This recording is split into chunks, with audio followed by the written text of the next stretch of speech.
The following is a presentation of Flow Sports.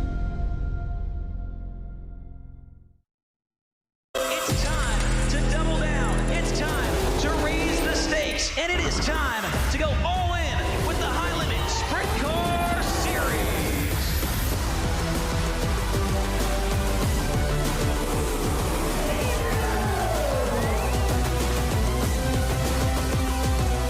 This is the High Limit Room. It's the home of 24 high rollers. We are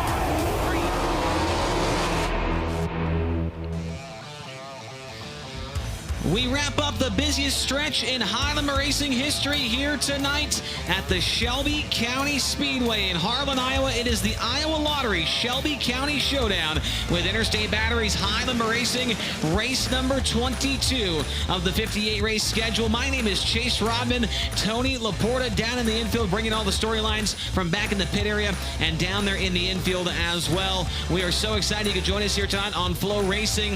It is also race number 8 for the Roto-Rooter Midweek Series. This marks the official halfway point of the Roto-Rooter Midweek Series here tonight in Harlan, Iowa. It's a 1/3 of a mile racetrack here, and boy, does it look like it is going to produce some absolutely spectacular action for the sprint cars this evening. Here's a look at the weather forecast. 78 degrees Fahrenheit, 15-mile-per-hour winds, and some scattered clouds. And as you can tell by that 15-mile-per-hour winds, I think it'll be a little bit maybe stronger winds throughout the night. As you see there, 28-mile-per-hour gusts, and that is something we've had to deal with here for it seems like the last 4 or so races. A lot of wind, but so far no issues with that, and I feel like we're going to have a really good race here this evening. Let's take a look at the format for this evening. If you are not too familiar with what's going on here, this will help you out. The 33 drivers signed in tonight.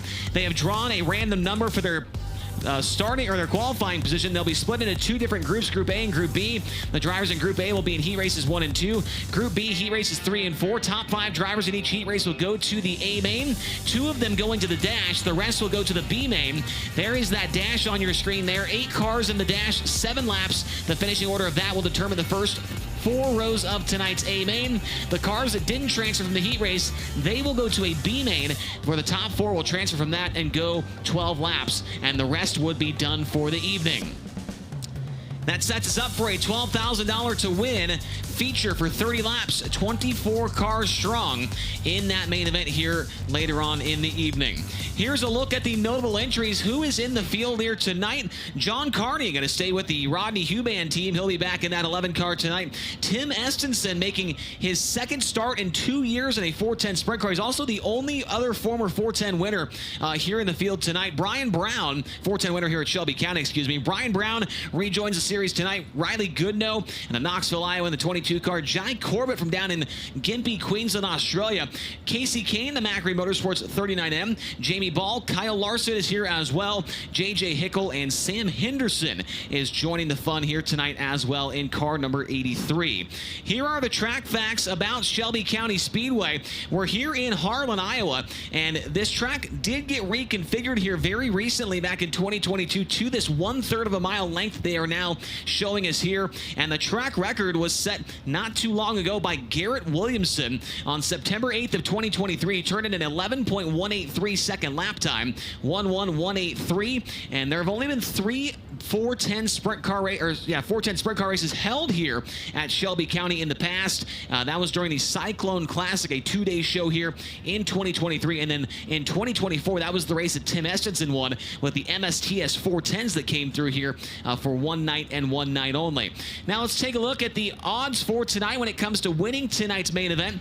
Kyle Larson is the favorite at +202. Rico Abreu right behind him at +250, and Aaron Reitzel at +382. Then it's quite the jump back to Gio Selzy, Justin Peck, Tyler Courtney, Tanner Thorson, and Jason Persley. One guy you don't see on that list is going to be my pick tonight. Brent Marks at +2,900 is what he opened up at this morning on nxtbets.com/playhlr, meaning if you put $10 on Brent Marks and he wins tonight, that would net you about $300 in profit. I also picked him to be on the podium because that was plus $830, meaning a $10 bet for him to run on the podium would pay out $83. And so a lot of money potentially to be made on Brent Marks, who has been on the podium for 5 of the last 6 Interstate Batteries High Limit Racing events. So that is the Rodman Risk for tonight. Now let's go downstairs. Tony Laporta, it's honestly, I don't know if a miracle is the right word or not, but it is great to be even racing today. 3 inches of rain came through Harlan, Iowa this morning and overnight, but everybody here at the racetrack, all the high limit officials have stuck it out. We've put a lot of work in here today, and we are going to be racing here this evening on this 1/3 mile. 3 inches of rain hit the area, according to weatherman Chase Rodman. I can tell you confidently that at least a ½ inch of that rain ended up on the floor of my hotel room when it seeped in. We were down on the ground floor. Didn't have the penthouse suite like you normally get, Chase. We were down there on the ground floor. Some ground outside the hotel, kind of banked down to the exterior wall.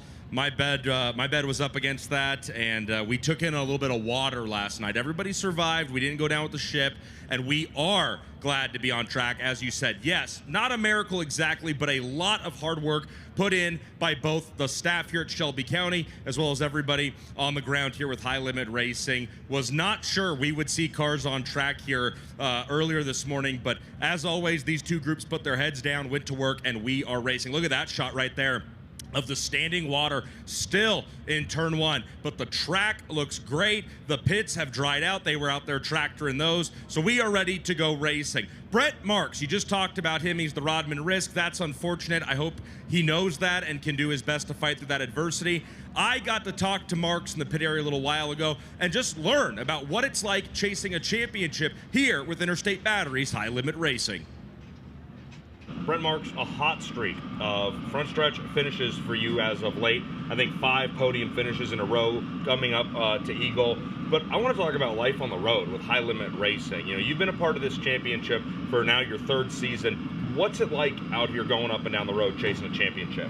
It's been great, honestly. I mean, we have our tough moments. You know, last 2 weeks have been pretty grueling. You know, a lot of racing in a short period of time, a lot of traveling, but and having a lot of fun. So that's the thing about the series. It is a lot of fun. You know, everybody involved in it just makes it, you know, a great time, and we just love being a part of it. So, you know, it's my 3rd year with High Limit now, and you know, I've been enjoying every minute of it. I really have. You know, we've been through our struggles a little bit, and also our successes, and through it all, I've never really once questioned wanting to be a part of the series. So, you know, I've been on, you know, both sides of it now. I was on the Outlaw Tour for 3 years, and then, you know, now being a part of High Limit for 3 years, I just, like I said, I've been really enjoying myself. So really proud of what High Limit has done. The way that they've elevated our sport and grown the series in such a short period of time has been pretty cool to be a part of. Well, I think of you as like the consummate professional sprint car driver, team owner. This is your equipment. You've been out on the road for a long time. But tonight, we're at a place that I'm pretty sure you've never been to before. Yeah. I think maybe only Kerry Madsen's the high roller that's been here. So how do you go about learning a new track and being ready when it's time to go qualifying? It's one great thing about being at a new track that's new to everybody else. We all have a clean slate. You know, nobody really has an advantage over over each other. So we're, you know, I feel like we have a good, solid program, you know, to go no matter where we go to. We seem to be qualifying well and heat racing well. So we just need to finish out our nights and be a little bit better than we have been, you know, in the past. But we've really closed in on that, honed in on that here, you know, the last, you know, handful of races for sure. So we're doing a lot better in that department, really honing in on our program, and it seems like no matter where we go, we've been pretty well. So struggled a little bit there at Eagle in the feature, but you know, that place has been my kryptonite. It's just not my cup of tea. So we're just moved past that, survived it, and then we're on here tonight. So looking forward to it, looking to have a lot of fun, and always love going to new racetracks. 5 podium finishes in the last 6 races. I told him he's doing his best Danny Sam's the third impression. He's got his fishing shirt on, his black hat. He did take the sunglasses off for us. Brent, thank you for always talking to us. Best of luck tonight. Thank you. Appreciate it. 14 days on the road with Interstate Batteries High Limit Racing that has seen a scheduled 9 races. 8 races have been completed across 7 different states, comes to a close here tonight. And just look around this property, folks. I could not think of a better place to wrap up this strong stretch of races High Limit Racing, Interstate Batteries, and Roto-Rooter has been bringing to all of you. When we come back here live on FloRacing, we'll be getting even closer to seeing race cars on track. Look at that place. Shelby County is beautiful.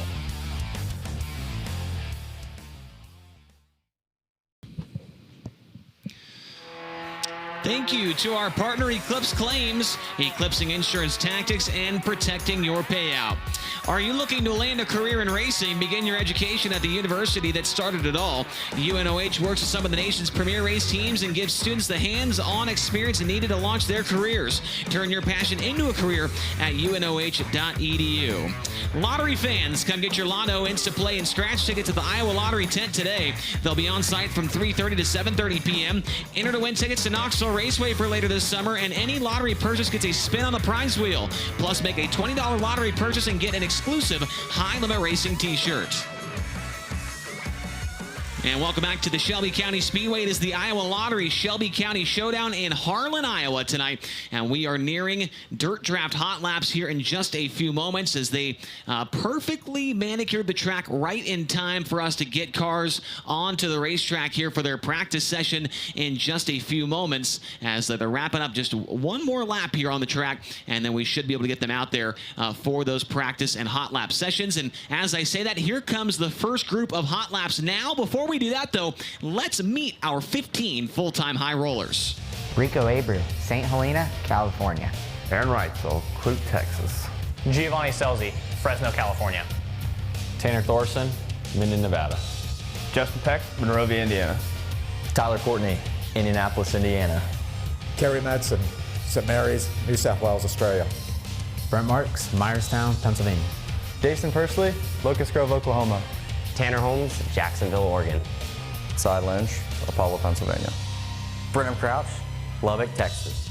Hank Davis, Sand Springs, Oklahoma. Chase Randall, Waco, Texas. Danny Sams, Northport, Florida. Those are the high rollers as now we roll our first group of hot lappers onto the speedway now. Closest to the flag stand here on the front straightaway. The driver to Burlington, Iowa. The Schaefer Construction, Denny Woodworth, attorney at law. Flex Suites on Naples, Maxim Trucking. Number 15 junior, it's Cole Meitzer. Cole Meitzer in the 15 junior. And in the middle of that 3 wide on the front stretch, it is the second place driver in points right now from Clute, Texas. The Folkins Brothers Trucking, Power Plus, Bryant Paper Motorsports, STC Monty Farms. Number 87, Aaron Wrightsville. Aaron Wrightsville in the 87. And lined up next to him, the young driver to Sacramento, California. The Star Property Management, Morrison Concrete, number 83V of Austin Wood. Austin Wood in the 83V. Making his way into turn 3 now from Enumclaw, Washington. The M&M Painting and Construction, J&S Classics, DMS Trash, Randy Shear Plumbing and Heating, number 39M, Casey Kane. Casey Kane in the 39M. And rolling off at turn number 4 now, coming to us from Gympie, Queensland, Australia. The Corbett's Group Precision Well Services, Ike's Performance, number 25, Jai Corbett. Jai Corbett in the 25. And the most recent 410 sprint car winner here at the Shelby County Speedway, rolling down the back stretch now from Fargo, North Dakota. The Estenson Racing, True Line Logistics, Worth USA, Meekum Auctions, AR Fabrication, number 14T, Tim Estenson. Tim Estenson in the 14T. From T, South Dakota, the Northern Building, Compactor Baylor Solutions, Olson Towing, Red Rock Bar and Grill, number 83, Sam Henderson. Sam Henderson in the 83. Those are the drivers in the first Dirt Draft Hot Lap session of the night. Make sure to get your Dirt Draft lineup in here this evening. If you are not a subscriber right now, or maybe you used to be, well, new and reactivated subscribers get a $10 High Limit Racing gift card to use in the merch store. So make sure to download the all-new Dirt Draft app here today. If you like fantasy sports, you are going to like fantasy racing. I can promise you that. You can do it by using Dirt Draft. Underway here in the first practice session of the night.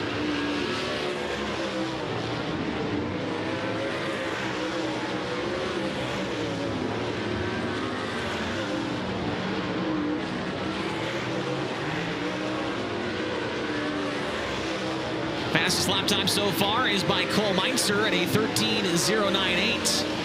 13.098. Casey Kane right behind him at a 13.168. Looks like the 87 of Aaron Reitzel does not have his transponder on right now.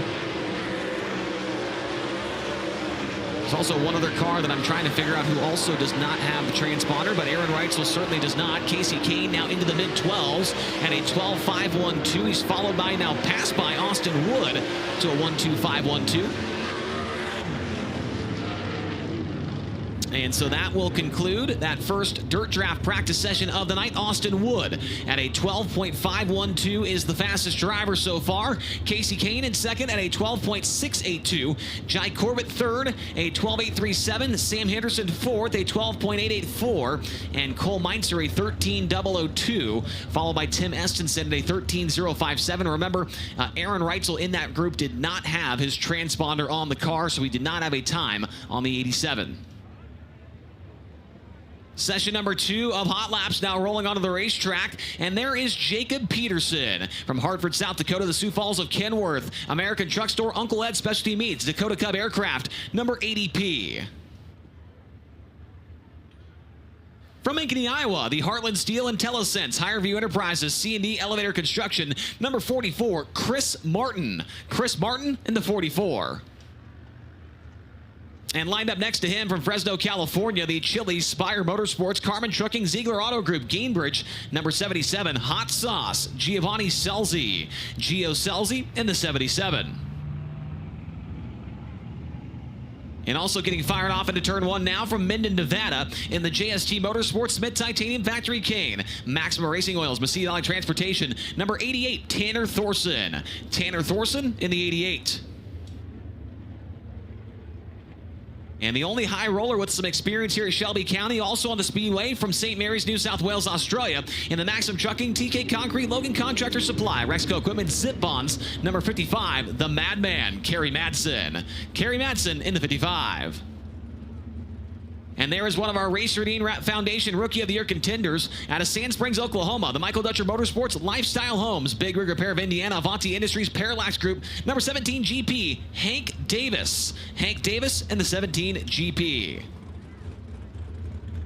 And final car in this session out of Apollo, Pennsylvania, piloting the Mercedes Motorsports, Ducati of Pittsburgh, Hollywood Blasting Coating, MAV Motorsports. Number 42 is Cy Lynch. Cy Lynch in car number 42. Green lights come on, and we are underway with the Dirt Draft Hot Lap session at number 2 here at the Shelby County Speedway. It is the Iowa Lottery Shelby County Showdown. Chris Martin goes to second quick on the board. Now Giovanni Selzi tops him and goes all the way to the top, along with Cy Lynch and Hank Davis. White flag coming out on this session.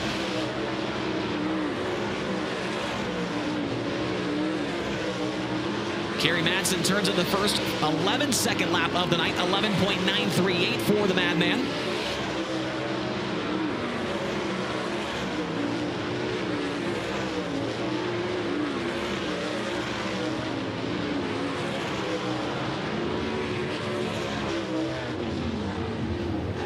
And so that will do it for session number 2. The only driver with experience among the full-timers coming into the night is now at the top of the board, Kerry Madsen, 11.938 seconds. Cy Lynch in second, a 12.002. Tanner Thorson third, a 12.145. Giovanni Selzi in fourth, and he is at a 12.165, and Chris Martin in fifth at a 12.221. Following him, Hank Davis, Austin Wood, Casey Kane, Jai Corbett, and Sam Henderson.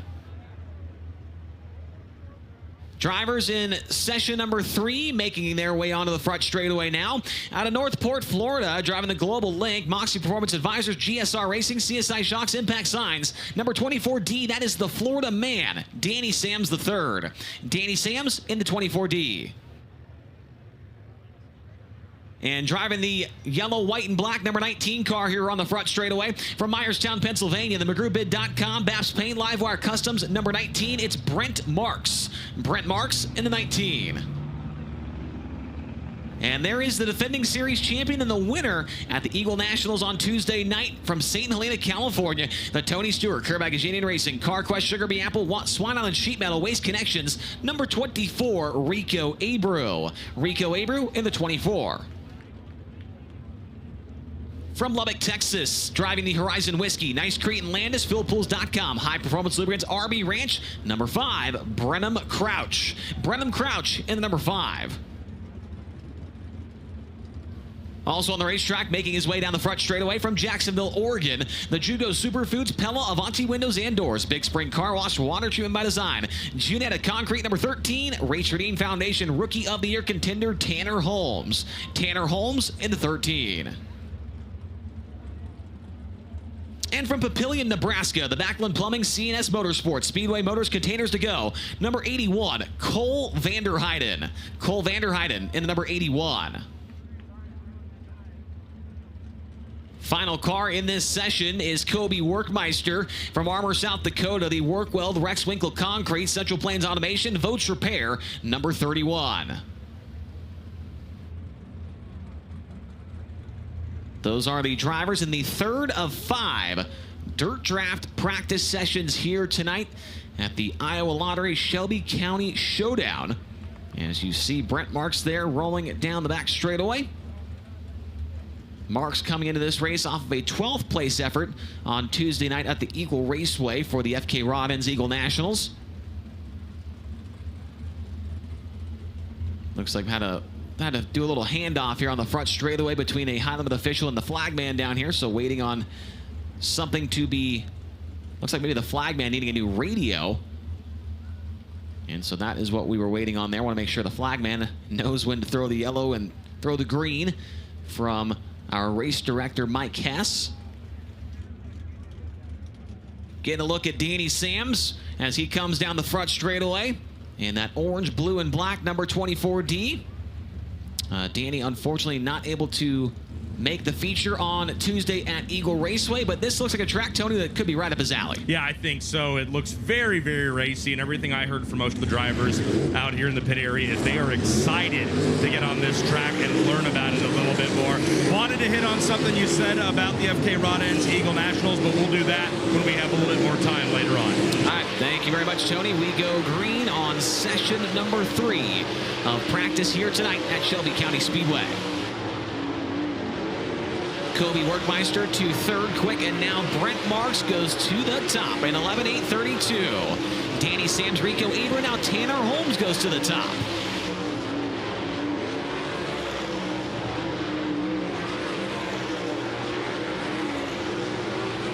Brent Marks to an 11.650 now in car number 19.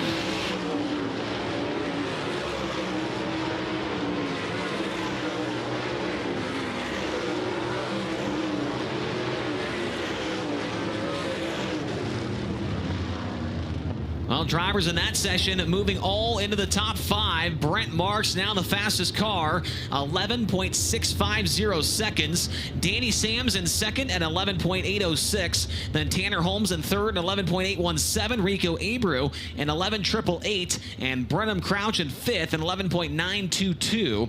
Following those top 5, Kerry Madsen, Cole Vanderheiden, Cy Lynch, Kobe Workmeister, and Tanner Thorson the top 10. 2 more groups of practice as group number 5 makes its way trackside from Monrovia, Indiana, driving the Skagit Speedway, Race Redeem Foundation, Hager Realty, Stancraft Jet Center, Angel of the Winds Casino. Number 26, that is Justin Peck. Justin Peck in the 26. Lined up next to him from El Paso, Texas, the RVB Transport, Mesquite Valley Transportation, K1 Race Gear, New Mexico Septics. Number 11 of John Carney II. John Carney in the number 11. From Elk Grove, California, the all-by-your alternative, HendrickCars.com, JVI Group, Finley Farms, Vulcan's Brothers Trucking, FloRacing, number 57, Young Money, Kyle Larson. Kyle Larson in the 57.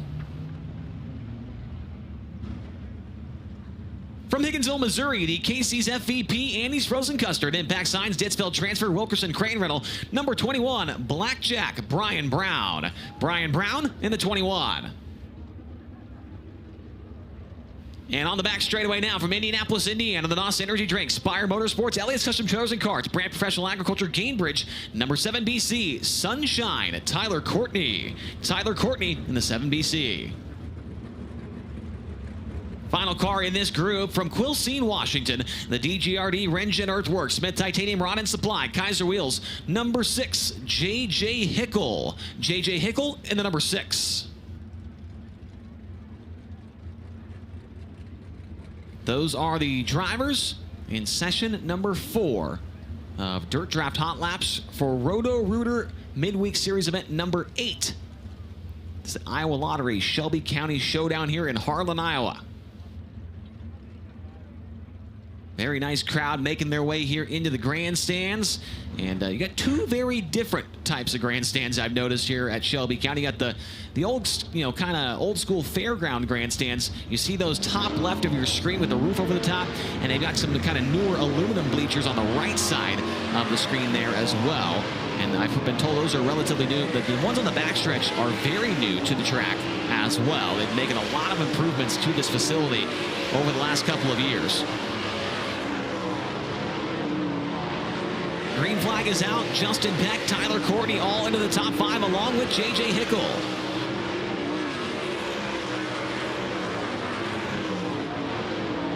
Justin Peck up to 4th quick now in 11.787. Tyler Courtney now goes to the top in 11.642.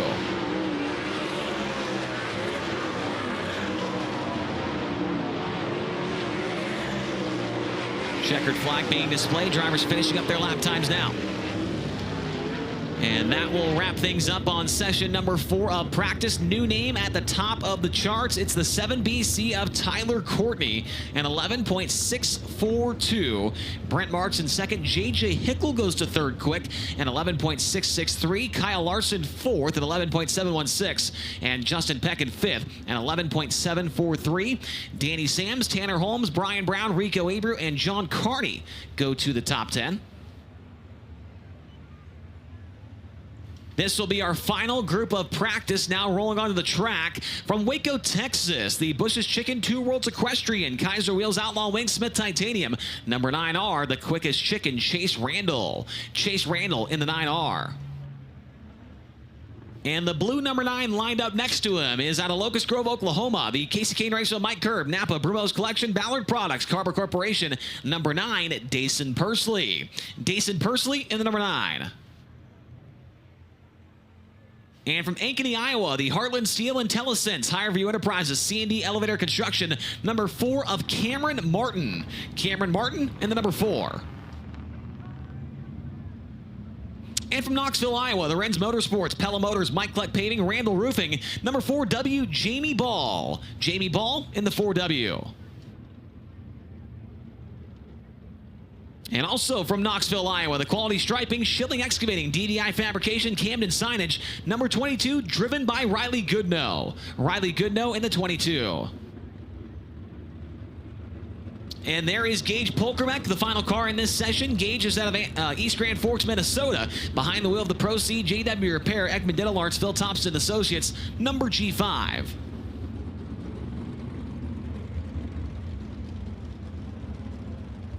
Those are the cars and stars in group number 5 of Dirt Draft Hot Laps here tonight.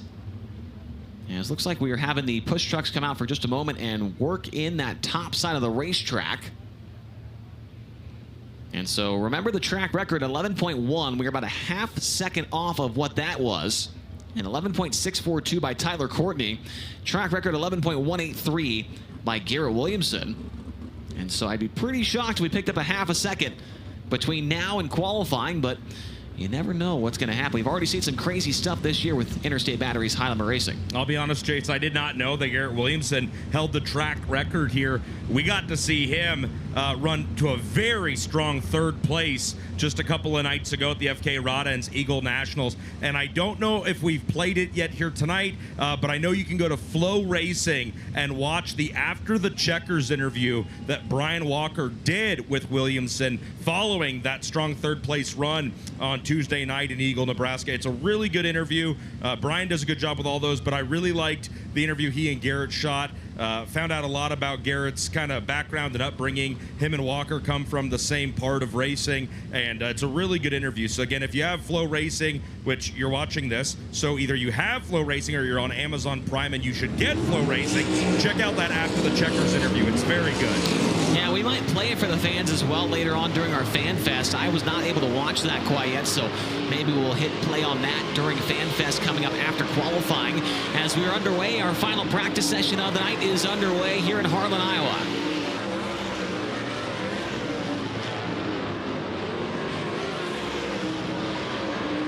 Jason Persley is fifth quick. Chase Randall goes to the top of the board, 11.619.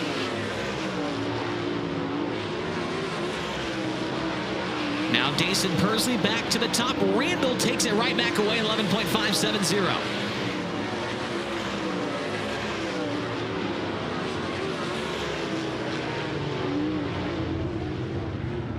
Checkered is out and is the quickest chicken, who is the quickest in hot laps tonight. Chase Randall in 11.570 seconds.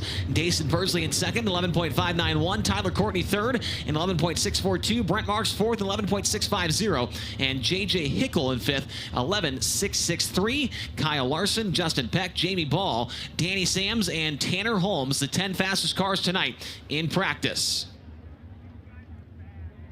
Next up is Capital Custom Trailer qualifying. There will be 2 cars on the track at the same time. They will go 2 laps around Shelby County Speedway, and the best of those 2 lap times will line them up for their heat race. We'll take the second lap time and throw it in the garbage can. The best lap is the one that we pay attention to here the most, unless there is a tie between 2 different drivers. We'll talk about that if it even happens. But yeah, wanted to mention that as we are getting close to seeing the first 2 cars roll onto the racetrack. Capital Custom Trailer Coaches and Capital Renegade Custom Trailers and Coaches is a premier dealer for Renegade, Show Hauler, Newmar, and Intech trailers. See for yourself why more racers go to Capital for all their transport needs. If you are in the market for a Totoro, motor coach, or a trailer, trust the people that are there in the pits with you and that support the sport. Check out their complete lineup at capitalrenegade.com.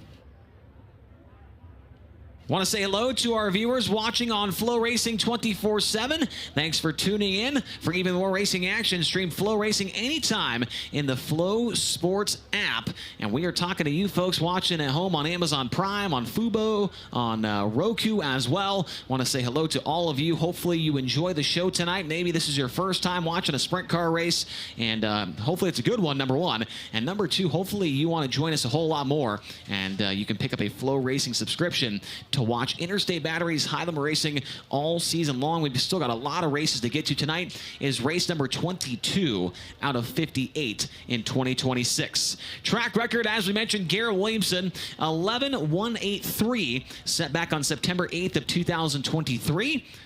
And so during those practice sessions right there, we were down to the 11.5. So we need about 0.4 of a second to get to that track record.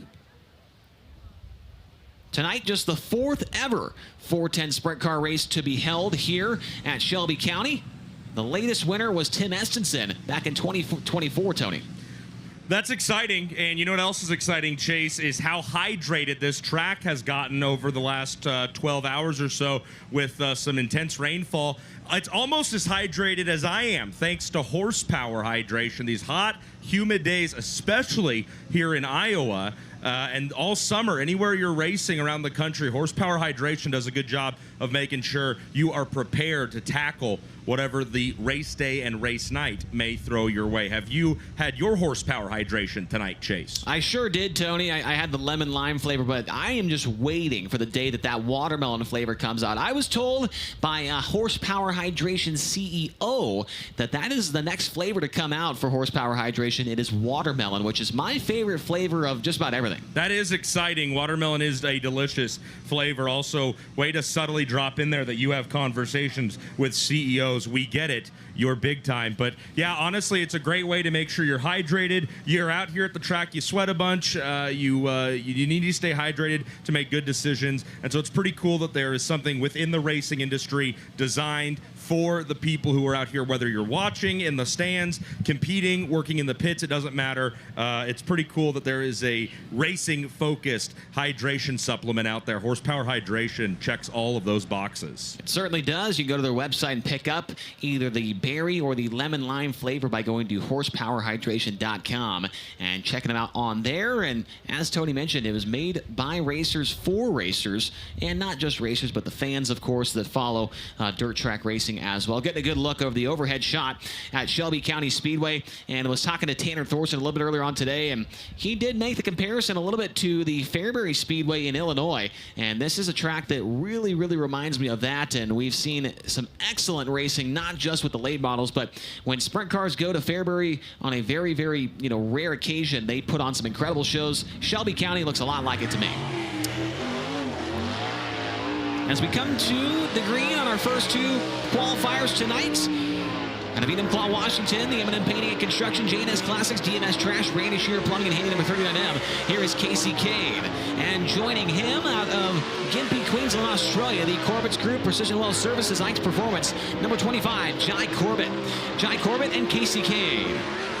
Lap 1 for Kane goes to a 12.044, 12044. Corbett's first lap, a 12.089, 12089. Casey Kane, lap number 2 for him is going to be better into the 11s at 11.920, 11920. Corbett, now he goes to the top in 11.908, 11908. Jai Corbett to the top in Flight A of Capital Custom Trailer Qualifying.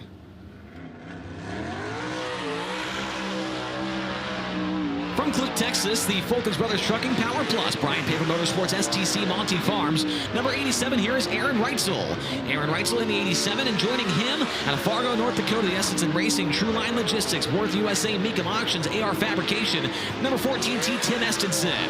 Tim Estenson has been doing wheelies on both ends of the racetrack here. Lap 1 for Reitzel. He goes to the top at 11.648, 11648. Tim Estenson, lap 1 for him is going to be a 12.284, 12284.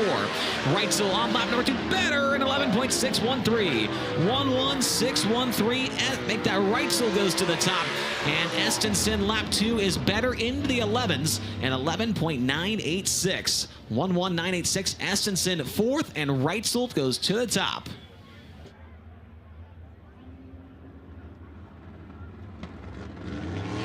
Two more qualifiers getting powered up now from Sacramento, California. The Star Property Management, Morrison Concrete. Number 83V here is Dylan Bloomfield. And out of T, South Dakota, Northland Building, Compactor Baylor Solutions, Olson Towing, Red Rock Bar and Grill. Straight up, number 83 is Sam Henderson. Sam Henderson, 83, and Austin Wood, sorry, I cannot get Dylan Bloomfield out of that car. I'm so sorry. Austin Wood, lap number 1 for him is going to be second quick at 11.755. And for Henderson, he will go third at 11.803, 11803. Austin Wood, defending Sprint Car Challenge Tour champion, lap number 2 for him, not going to improve, 11.863. And for Henderson, he goes to second quick at 11.729, 11729. Sam Henderson second, Austin Wood in third, and those two taking an extra lap. And I don't know if Austin Wood knows that the qualifying is over, and he's made another lap.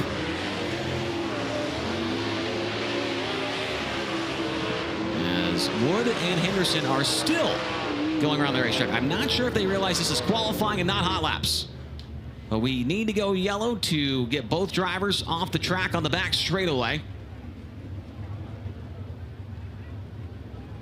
The next two qualifiers are Kerry Manson in 55. Manson of St. Mary's, New South Wales, Australia. In the Maxim Trucking, TK Concrete, Logan Contractor Supply, Rexco Equipment, Zip Bonds, number 55. And joining him is Cole Meinzer from Burlington, Iowa. The Schaefer Construction, Denny Wordworth, Attorney at Law, Flex Suites on Naples, Maxim Trucking, number 15, Junior. And so just waiting for Austin Wood to exit the track on the back stretch. And there it is. And so we should be able to get these two qualifiers up to speed now.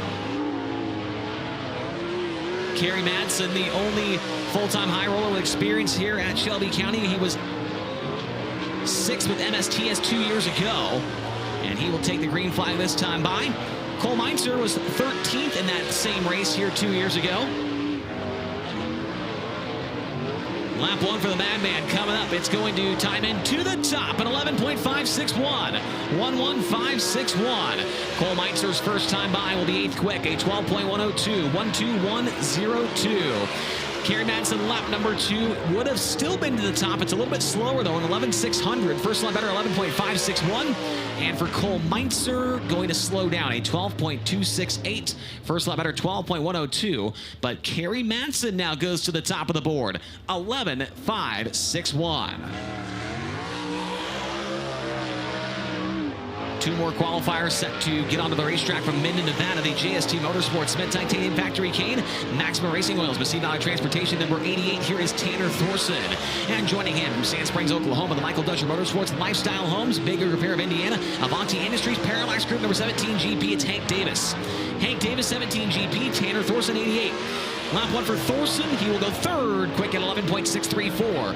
11634. Lap 1 for Hank Davis. He will be 10th, a 12.219, 12219. Tanner Thorson, lap number 2, will not improve at 11.670. First lap better, 11.634. And for Hank Davis on lap 2, up to 9th, a 12.073, 12073. That is 9th for Hank Davis and 3rd for Tanner Thorson out of 10 cars in Flight A of Capital Custom Trailer qualifying. 2 more drivers getting up to power now out of Fresno, California. The Chili's, Spire Motorsports, Carmen Chucking, Ziegler Auto Group, Cambridge. Number 77, here is Hot Sauce, Giovanni Selzy. And from Hartford, South Dakota, the Sioux Falls of Kenworth, American Truck Store, Uncle Ed Specialty Meats, Dakota Cub Aircraft, number 80P, Jacob Peterson. Jacob Peterson and Giovanni Selzy on the track. Lap 1 for Gio goes 2nd, quick at 11.593. 11593. Jacob Peterson is 7th on lap 1 and 11.785. Peterson now over the cushion in turn 2.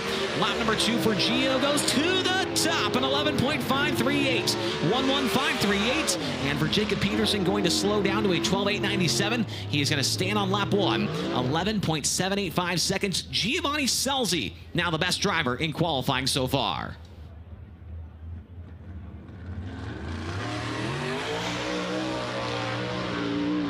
From Apollo, Pennsylvania, the Mosinas Motorsports, Ducati of Pittsburgh, Hollywood Blasting Coating, MAV Motorsports. Number 42, here is Cy Lynch. And joining him from Ankeny, Iowa, the Heartland Steel and Telesense, Higher View Enterprises, C&D Elevator Construction.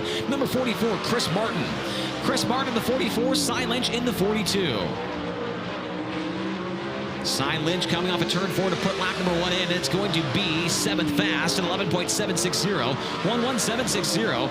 Chris Martin is 14th of 14, a 12.135. 12135. Cy Lynch on lap number 2, 4th quick. It's at 11.613, tied Reitzel's lap. And for Chris Martin, he is not going to go faster. And on the 12.187, first lap better, 12.135. Cy Lynch now tied for 3rd, but his 2nd lap was slower than Reitzel's, and so he will be credited with the 4th position so far. From Myerstown, Pennsylvania, the McGrewbid.com, Babs Paint Livewire Customs, number 19, this is Brent Marks. And on the track with them from Northport, Florida, the Global Lake Moxie Performance Advisors, GSR Racing, CSI Shocks, Impact Signs. Number 24D, the Florida man, Danny Sams III. Danny Sams in 24D, Brent Marks in the 19. Brent Marks rim riding around turns 3 and 4. Lap 1 for him is going to go 3rd, quick at 11.595. 11595. Danny Sams on lap 1, 9th fast at 11.780. 11780. Brent Marks stops the clock on lap number 2, goes to the top at 11.504. 11504. And for Danny Sams, better on lap 2 to 7th fast and 11.645. But Brent Marks goes to the top in Capital Custom Trailer qualifying Flight A. This is your final qualifier in Flight A. He is from Papillion, Nebraska, behind the wheel of the Backlund Plumbing, CNS Motorsports, Speedway Motors, Containers to Go. Number 81, it's Cole Vanderheiden. Cole Vanderheiden in the 81. Vanderheiden nearly made the show at Eagle Raceway on Tuesday night. Came up, I want to say, 2 or 3 spots short in that B main. Lap number 1 for Cole is going to be 17th. It's a 12.384, 12384. He was 16th here in a 360 last year. This is just his 9th career 410 sprint car start tonight. Hang on to it, Cole. A little kiss to the concrete down the front straightaway. He's going to slow down on lap 2 to a 12.787. And this first lap was better, 12.384. And that is going to leave us with Brent Marks at the top of the board in Flight B of Capital Custom Trailer Qualifying. Marks looking for another quick time on the years. Now we roll right into Flight B. From St. Helena, California, the Tony Stewart Kerr Junior Racing, CarQuest, Sugar Bee Apple, Swan Island Sheet Metal, Waste Connections, number 24. Here is Rico Ebrew.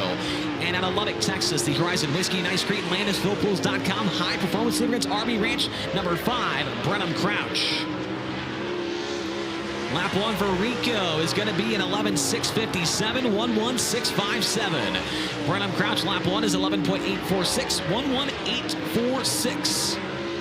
Rico comes in on lap number 2. Better. It's the best lap of the night so far, an 11.502. Brenham Crouch is better as well, 11.746. But Rico Ebrew just turned in the fastest lap of the night, an 11.502, as the first car out in Flight B of qualifying.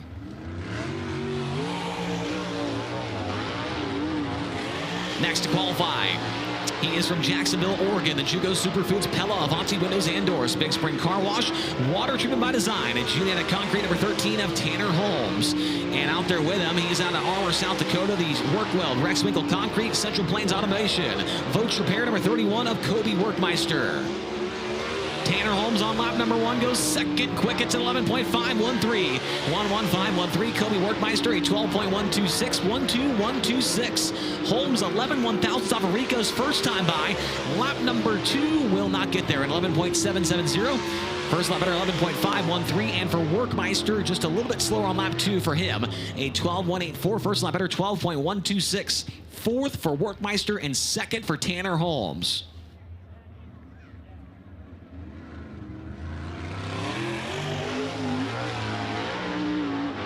From Elk Grove, California, the all-year alternative, HendrickCars.com, JVI Group, Finley Farms, Fulkins Brothers Trucking, FloRacing.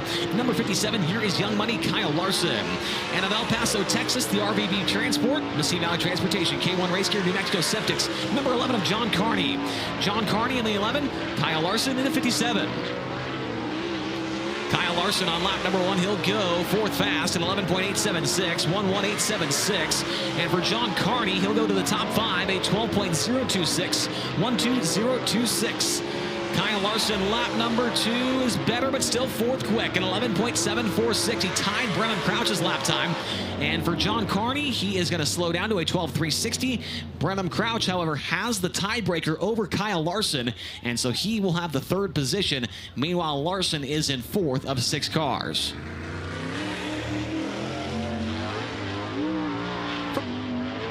From Higginsville, Missouri, the Casey's FVP, Andy's Frozen Custard, Impact Signs, Ditzville Transfer, Wilkerson Crane Rental. Number 21, here is Blackjack Brian Brown.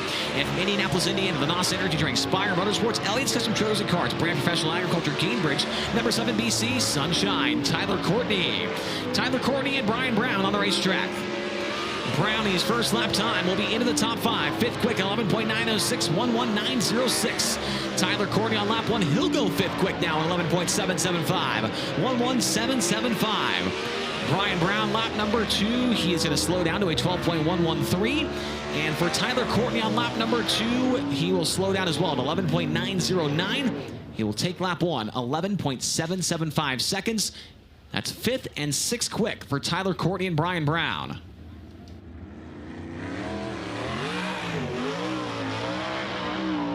From Monrovia, Indiana, the Skies at Speedway, Racer Dean Foundation, Hager Realty, Sandcraft Jet Center, Angel Winds Casino. Number 26, here is Justin Peck. And joining him from Quilcene, Washington, the DGRD, Rengen Earthworks, Smith Titanium Rod and Supply, Kaiser Wheels. Number 6 of J.J. Hickel. J.J. Hickel in the 6 and Justin Peck in the 26.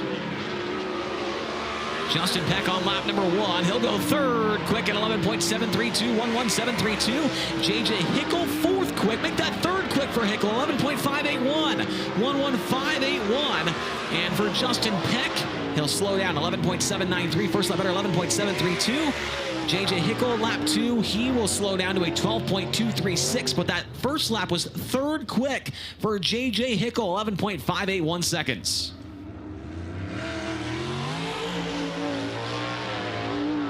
From Locust Grove, Oklahoma, the Casey Kane Race with Mike Kerr, Napa, Brumo's Collection, Ballard Products, Carver Corporation, number 9 of Dason Persley.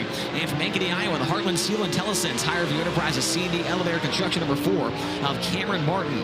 Cam Martin in the 4, Dason Persley in the number 9.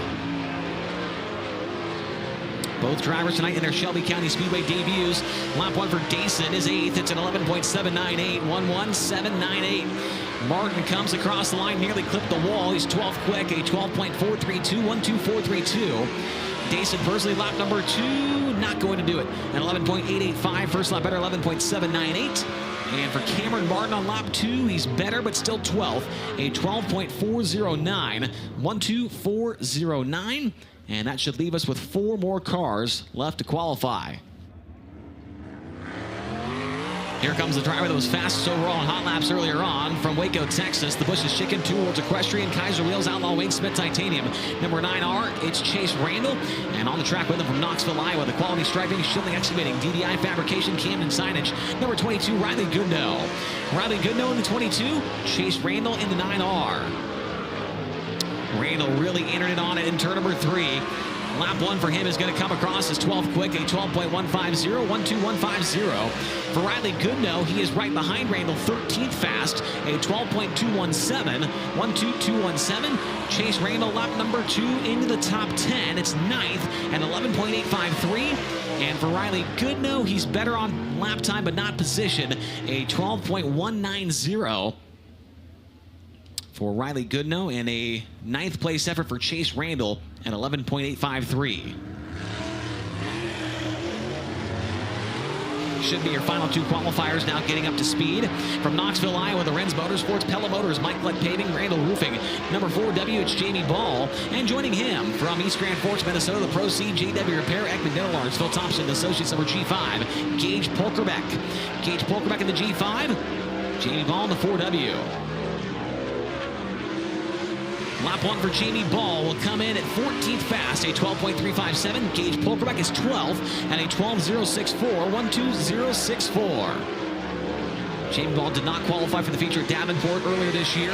Lap 1 for Ball is going to slow down to a 12.417, and for Gage Polkerbeck, the same can be said for him. He slows down to a 12.287. First lap better, 12.064. And that should wrap things up here in Capital Custom Trailer qualifying. Your fastest qualifier overall tonight, driving car number 24, Rico Abreu. An 11.502 second lap time. Tanner Holmes, J.J. Hickel, Justin Peck, and Brenham Crouch, the top 5 in Flight B. Flight A was Brent Marks, Giovanni Salzi, Kerry Madsen, Aaron Reitzel, Cy Lynch, the top 5 there. As you get a look at Rico Abreu's lap here, nice and smooth around the top side of the racetrack to put in a very respectable lap time to go to the top of the board out of 33 cars here tonight. We're going to take a break here on Flow. We'll have some stuff for you guys to watch at home when we come back. And for the rest of you here at the racetrack, it is time for Fan Fest. So if you'd like to meet your favorite driver, get a picture, get an autograph, or get some merchandise, go to the t-shirt area outside of turn number 4. Fan Fest going on for about the next 15 to 20 minutes here at the Iowa Lottery Shelby County Showdown. This is Kyle Larson, and you're watching Interstate Batteries High Limit Racing on FloRacing.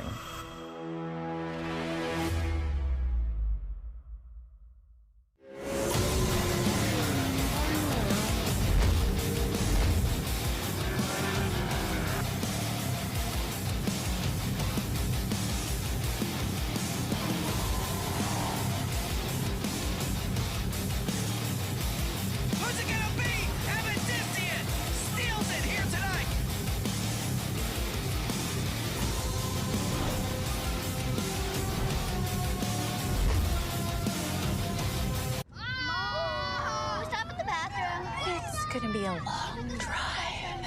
Hi!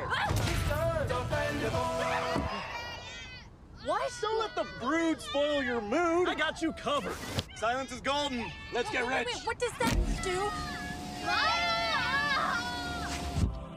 How are you so wonderful? Actually, I'm Mr. Dependable. And like Interstate Batteries, I'm outrageously dependable. Is there a Mrs. Dependable?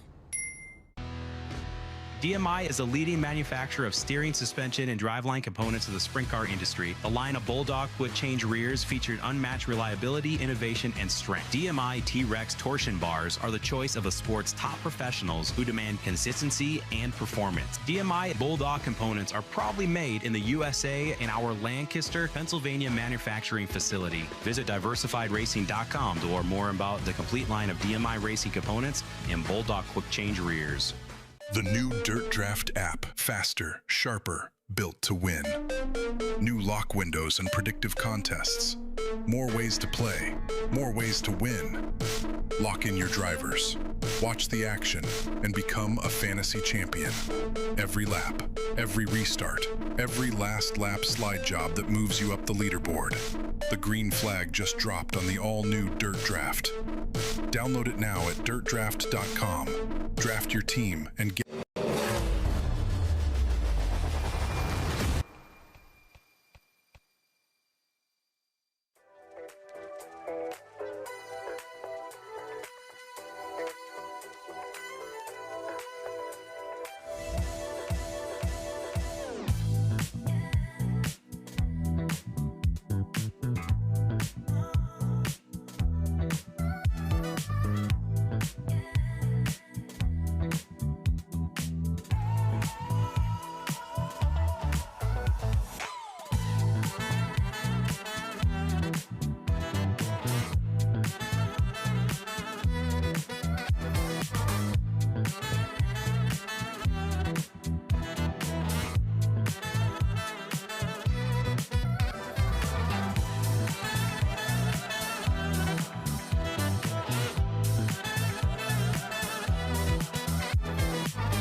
kind of scared to look. I screenshotted the maps on how to get here. Yeah, that's a loaded question.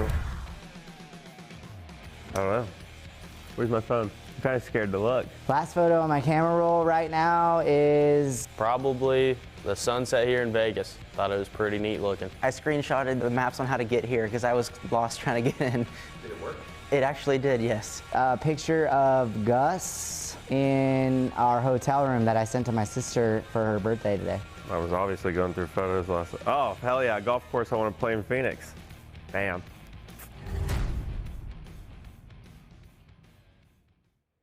And welcome back to Shelby County Speedway. Tonight it is the Iowa Lottery Shelby County Showdown for Interstate Batteries Highland Racing. We've got hot laps, we've got qualifying, all in the books here with 33 sprint cars back in the pit area. For the first ever time, a National Touring Sprint Car Series is coming to this 1/3 of a mile bull ring, and it's already been exciting here throughout the first two items on the agenda, hot laps and in qualifying. You know what else is exciting? Our last race at Eagle Raceway on Tuesday night for a $55,555 to win show.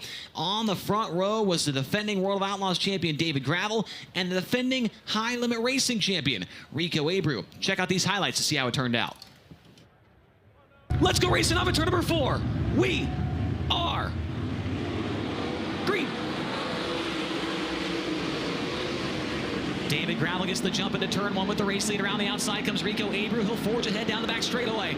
Rico Abreu to the top spot. David Gravel pulls up next to him off at turn number 4. They are side by side at the completion of lap number 1. Rico Abreu leads the first lap.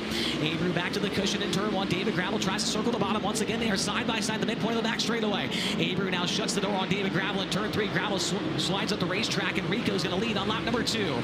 Rico Abreu surges to the race lead. David Gravel sitting in second. Aaron Reitzel is in third. Sheldon Hansfield fourth, and fifth is Garrett Williamson. Around the outside comes Casey Kane. He put the move on the 55 of Kerry Madsen, as Kane now tries a diamond maneuver on the 23 of Garrett Williamson. Those two nearly go side by side for a top 5 position. Back up front, David Gravel just took a stab at the 24 of Rico Abreu. Came up short. Now Gravel switch up the game plan. Kerry Madsen and Corey Day. Corey Day is almost into the top 10. He is in the top 10. Corey Day's up into the top 10. Now to the inside of Kerry Madsen. He gets by him and Spencer Basin down the back straightaway. Corey Day's now up to the 8th position. Corey Day up to 8th. The Jason Myers Racing number 14 on his way to the front of the field. Up front, Rico trying to sort through some of the lap cars. Here comes Aaron Reitzel down the front straightaway. Reitzel's closed in on David Gravel to the inside of the number 2 car in turn 1. Slider for second. Aaron Reitzel takes it away from David Gravel down the back stretch. Reitzel might have tagged the wall on the back straightaway there.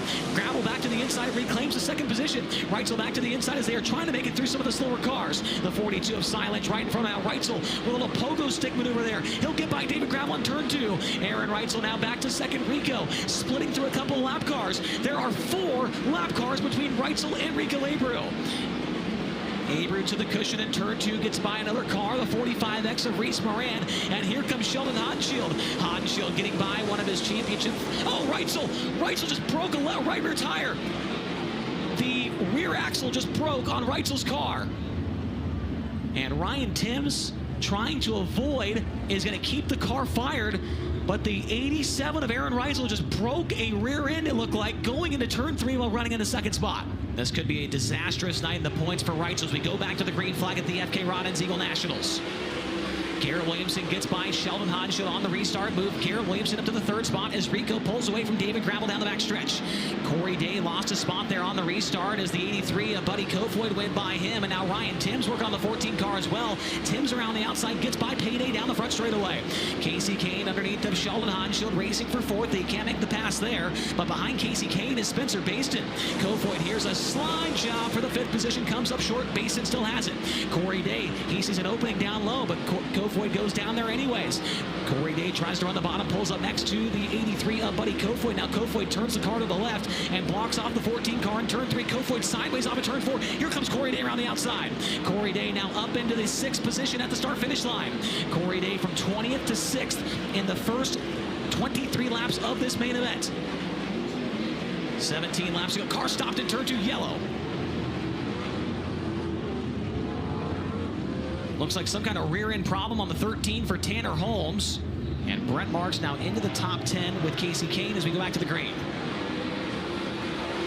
Abreu's back on the hammer. David Gravel been very committed to the inside of the racetrack all the way throughout this race in turns 1 and 2. That has not been the preferred line, but Gravel is trying to avoid getting that car upset on the top side of the racetrack in 1 and 2. Around the outside comes Corey Day.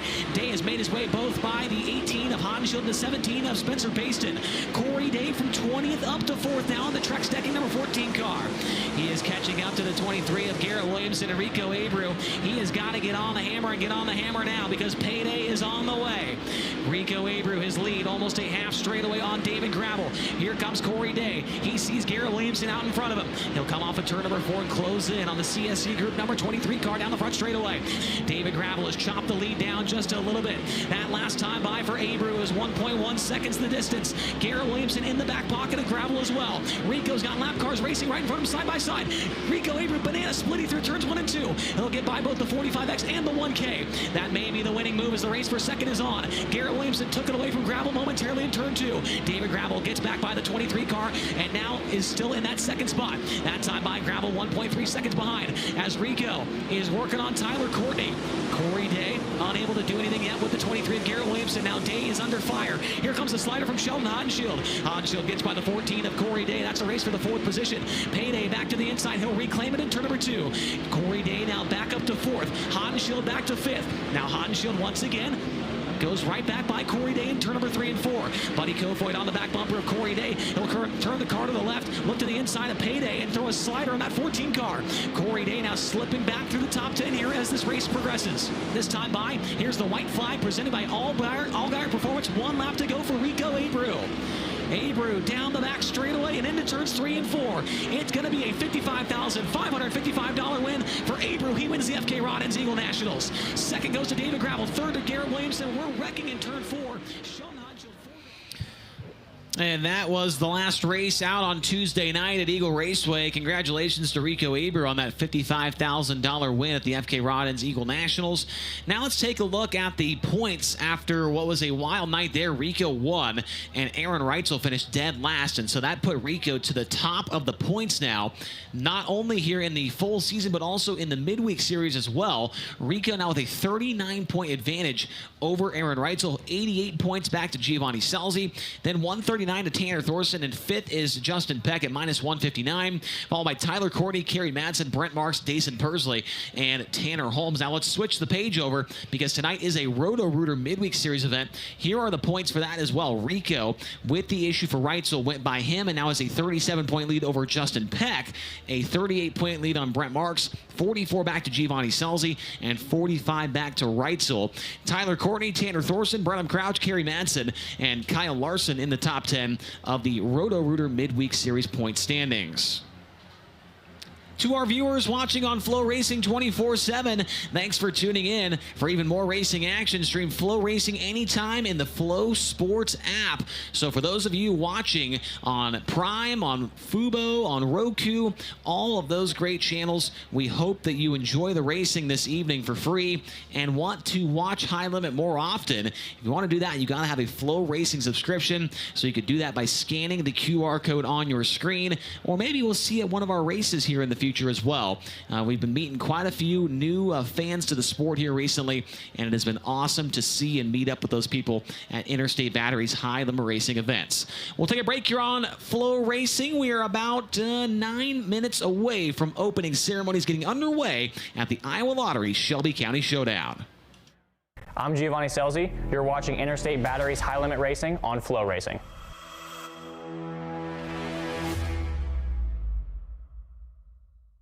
Go harder, faster, stronger with Rod End Supply. Whether you are running industrial, farming equipment, or a race car, Rod End Supply has the assortment of rod ends, radius rods, and specialty products that will help you lead the field in performance. Our superior design means our rod ends last longer and perform better, giving you the edge on the track and saving you money. Contact Rod End Supply or order online today at rodendsupply.com. We don't just sell them, we race them. rodendsupply.com, serving the racing community for over 30 years. Allgaier Performance is your one-stop shop for all your parts, tires, shocks, and fabrication needs. From drag strips to your local dirt track and asphalt tracks, Allgaier Performance can get what you need on track and into victory lane. Allgaier Performance is now the Midwest dealer for Longhorn chassis, complete with cars and genuine Longhorn parts and components. Stop by our locations in Springfield, Illinois, or Brownsburg, Indiana, or visit online at allgaierperformance.com. Capital Custom Trailers and Coaches.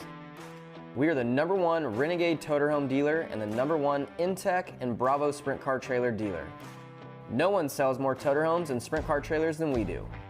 Check out our complete lineup at capitalrenegade.com. If you're in the market for a Toterhome or a trailer, trust the people that are in the pits with you and that support the sport.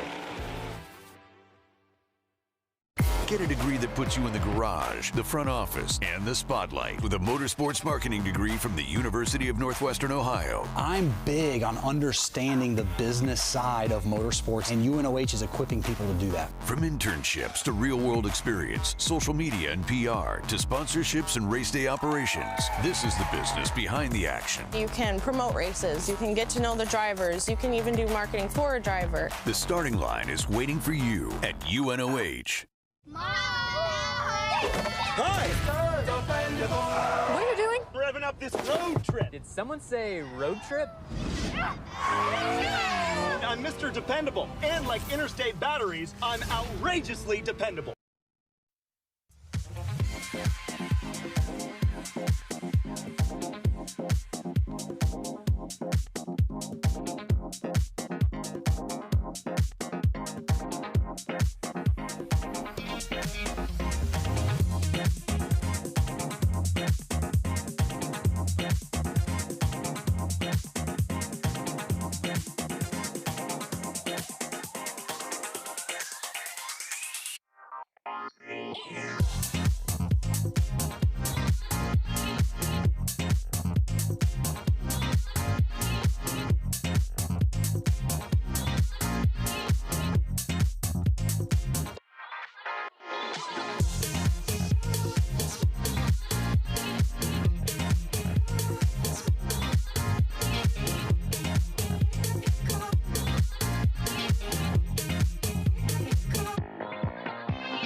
Today's race sponsor is Iowa Lottery, and they've got an opportunity for you race fans. VIP club members can enter into their promotions for a chance to win VIP experiences at Iowa Speedway or Knoxville Raceway for races happening in August. Up to $1 million is on the line, and you could be a winner.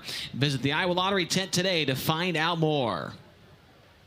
We are just moments away from opening ceremonies getting underway. Maybe about 5 or so minutes left until opening ceremonies kicks off. And then we get into competitive action for tonight's Iowa Lottery Shelby County Showdown. Tony Laporta mentioned earlier on a great interview between Brian Walker and Garrett Williamson on After the Checkers. And we know how bad you guys wanted to watch that. So let's get the tape going here and listen to what Garrett Williamson had to say after his best career Interstate Batteries high-level racing finish on Tuesday night. After the Checkers, Eagle Raceway, another great edition of the FK Rodden's Eagle Nationals finished up tonight in Nebraska. P3 for Garrett Williamson and the Fisher Motorsports 23 crew. Third ever national podium. I was looking that up on the way here. I think you had Knoxville and Houston before. So great to get a great run against a big field. Take me through your night. Really good night. Unloaded, felt fairly fast. It's a new car we had to build after our wreck at Angel Park, and yeah, I felt like we were good. After qualifying, I think we were at 4th, and we were like the 4th or 5th out, so I was kind of worried there, but track fell off a little bit, and yeah, so I think we got through our heat race good. That was crucial to beat JJ there off the front row. That was kind of, made our night to be able to get into the dash, and making a dash with either series is kind of detrimental. There's a lot of really good cars through the whole field, and they're hard to pass, so making the dash was huge, and yeah, fired off really good there in the A. Wasn't really sure when to get off the bottom of 1 and 2. I hadn't really moved much all night from there, so it wasn't really wasn't really sure what the holes were going to do with our race car. And yeah, started moving, got through the hole, kind of found the slider line through 1 and 2, and was really able to charge with that. And got to David a bunch, just slid him and cleared him when that yellow came out. That was unfortunate. Just kept getting right back to him, and I don't know, maybe should have pushed a little bit harder, but still all in all, a really good race car. We're really fast right now, so should have been our 3rd podium of the week, but had the bad luck at Angel Park. You mentioned the holes briefly there. I feel like that's something we talk about every single time there's a 410 sprint car race at Eagle, right? Yeah. How do you navigate that as, with your team and the setup, or also you as a driver? Is it just like feeling it out every single time you go out there? Yeah, it's weird. Like, it's not like a hole that you can really necessarily see. It's more of just like a wave in the track. I don't know. It's hard to explain. I feel like every time we come here, we talk about it and why can't they fix it or whatnot. But yeah, I think it's just part of the characteristics of Eagle and what makes it such a cool racetrack and who can get through it the best. So I don't think there's I don't know, you can't really set up for it. You just kind of got to, do your job as a race car driver. Yep. This is year 2 for you, right, on the Outlaw Tour. Yep. Rookie of the Year last year. You're running really well in points. Yep. I think it was without that DNF you mentioned, I think it was 5 straight top 10s you were going to have coming in tonight. Yep. So you guys are firing on all cylinders. Going back to the driver you were 2 years ago, how far do you think you and the team in general have progressed being on the road? We've improved tremendously. I think that's just a testament of keeping the same guys together, just like any stick and ball sport. You keep the guys together, just like any championship caliber team. The guys that can stick together the longest and work together, I feel like, end up on top. And this goes back to like you and your crew chief and your team being able to communicate, and you just kind of learn each other, your ins and outs. It's a long grind, 80+ races, staying in a hotel room most of the week. It wears on you. So luckily I got the best guys in the business and we all get along really good. So just really, I think a lot of it's just having fun. Going back 10 years ago, we were both little shithead kids running around Sweet Springs, Port City, every micro track around the Midwest.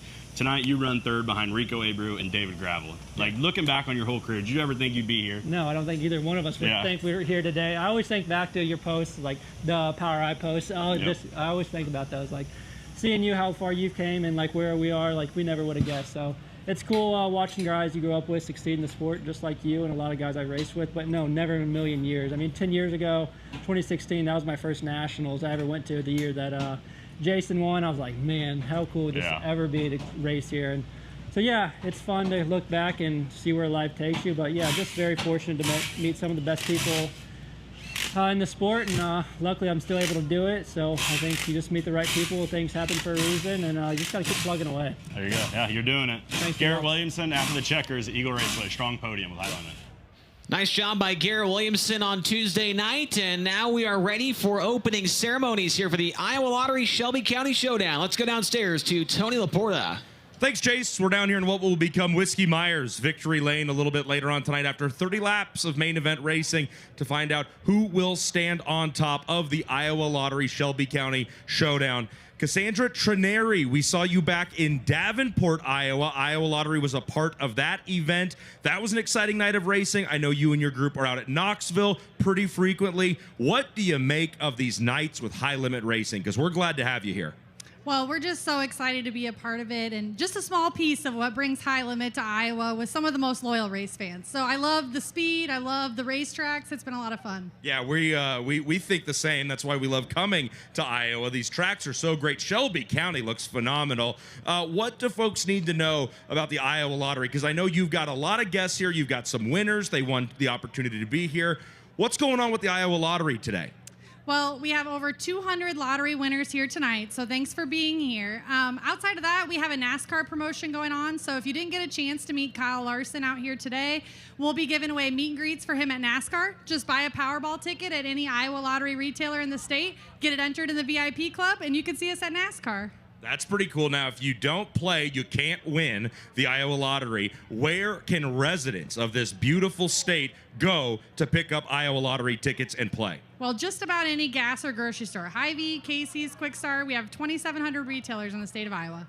That's a lot of opportunities to play, and you can't win if you don't play. Cassandra, thank you so much for being here, and I hope you enjoy the night. Thanks for having us, Tony. That's Cassandra Trineri with the Iowa Lottery. Folks, how about a big round of applause for everybody at the Iowa Lottery?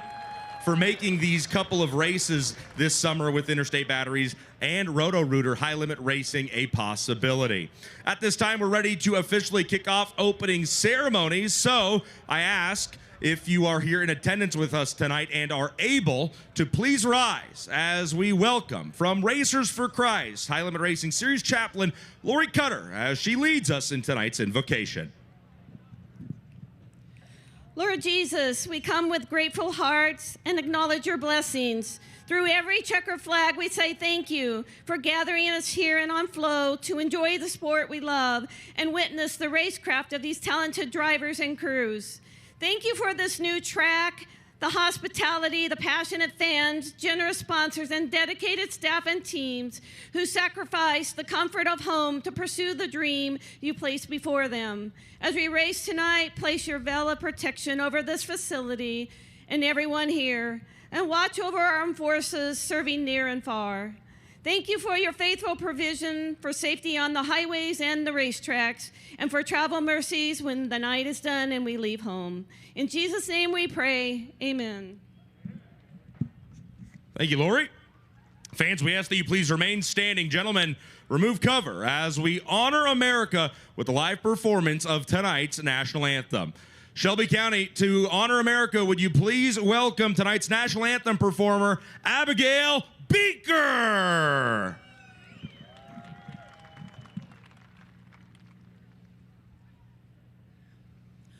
Oh, say, can you see by the dawn's early light what so proudly we hailed at the twilight's last gleaming, whose broad stripes and bright stars through the perilous fight o'er the ramparts we watched were so gallantly streaming, and the rockets' red glare, the bombs bursting in air, gave proof through the night that our flag was still there.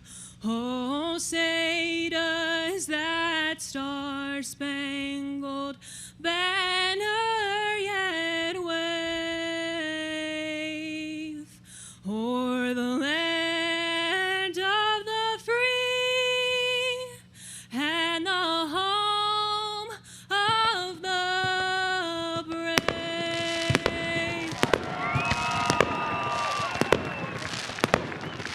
Shelby County, how about it one more time for Abigail Beaker? How about a big round of applause also for JC Ball and Panda presenting our nation's colors here tonight. All right, Shelby County, talk to me. Are you ready to go sprint car racing?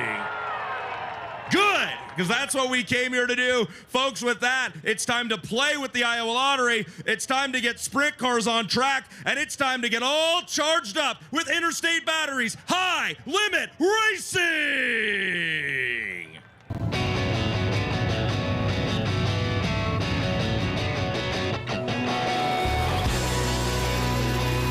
Your winner tonight, Aaron Reichsel. Race leader off of turn number 4. Brett Marsh takes the top spot. Here is Brenham Crouch. Brenham Crouch in number 5. Here comes Sunshine through the middle. He takes the lead down the back straightaway. Tyler Cordy now to the race lead. Forcing a little bit too sideways. Pulls up next to Sweet. We're looking for a new race leader in turn number 3. Tanner Thorson around the bottom. Might now have a turn for new leader at the line.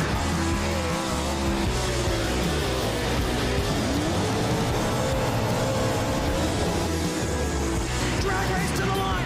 Averill, look at him at the line. Heat race number 1 presented by TJ Forge. The wheels about to roll onto the racetrack. Here's a look at the starting lineup for heat race number 1. On the pole, going to be the driver of St. Mary's, New South Wales, Australia, the Maxim Trucking, TK Concrete, Logan Contractor Supply, Rexco Equipment, Zip Bonds, number 55, the Madman, Kerry Madsen. Outside of him from Apollo, Pennsylvania, the Mercedes Motorsports, Ducati of Pittsburgh, Hollywood Glassing and Coating, MAP Motorsports, number 42, Cy Lynch. Row 2 on the inside from Northport, Florida, the Global Link, Moxie Performance Advisors, GSR Racing, CSI Shocks, Impact Signs, number 24D, it's Danny Sams III. Outside of him from Myerstown, Pennsylvania, driving car number 19, the McGrewBid.com, Baps Paint, Livewire Customs entry of Brent Marks. Row 3 on the inside from Sacramento, California, the Star Property Management, Morrison Concrete, number 83, VM Austin Wood. And outside of him from Gympie, Queensland, Australia, the Corbett's Group, Precision Well Services, Ike's Performance, number 25, Jai Corbett. Row 4 on the inside, 7-starter from Fargo, North Dakota, the Essenson Racing, True Line Logistics, Worth USA, Mecum Auctions, AR Fabrication, number 14, T. Tim Estenson. And outside of him from Burlington, Iowa, the Schaefer Construction, Denny Wordworth, Attorney at Law, Flex Suites on Naples, Maxim Trucking, number 15, Junior Cole Meintzer. And the final starter is from Papillion, Nebraska, the Backlund Plumbing, CNS Motorsports, Speedway Motors, Containers to Go, number 81 of Cole Vanderheiden.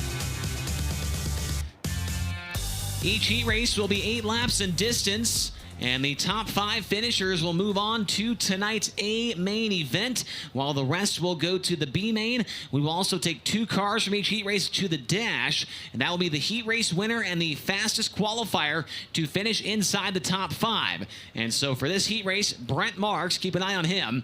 The fastest qualifiers in each heat race are relegated to the 4th starting position, and so Marks is the guy to watch for in this one. As long as he stays top 5, he'll go to the dash. In heat race number 2, it's Giovanni Selzy. Heat 3 is Rico Abreu, and Heat 4 is Tanner Holmes.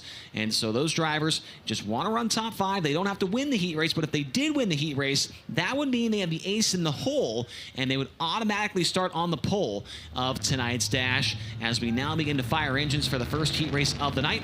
As I mentioned, it was brought to you by TJ Forged Wheels, who only build forged aluminum wheels using proprietary tooling and exclusive manufacturing processes that clearly elevate their wheels above the competition. Product quality, product safety, and exceptional customer service is what they do. They lead where others follow. Don't settle for close enough. That is TJ Forged. There is a look at Brent Marks. Going to start 4th here in this one. Got beat for the Capital Custom Trailer Quick Time Award by 2 1/1000ths of a second by Rico Abreu earlier on in the racing program. And now all he needs to do is stay in front of a couple of cars here, and he will be on his way to tonight's dash. He was also the Rodman Risk, and so hopefully that curse does not strike here tonight on the Myerstown Missile.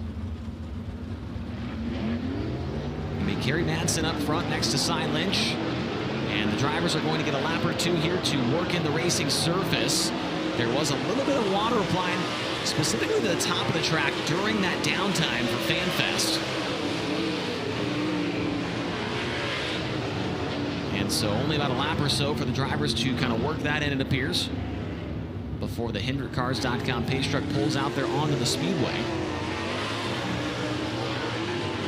For those of you watching on Prime or Fubo or Roku, maybe for the first time, you're asking yourself, well, what if a guy wins a heat race from 4th? Well, that means that he and the 2nd place finisher would then go to the dash. And so that's how it works. And also, if one of those 4th place starters falls outside the top 5, that means the 1st and 2nd place finishers in the heat race would then go to the dash as well. And of course, that 4th place fastest qualifier would then go to the B main. And so those are just a couple of things to watch for as these heat races progress. HendrickCars.com pace truck is now on the track and circling with some of our friends from Iowa Lottery in the back seat.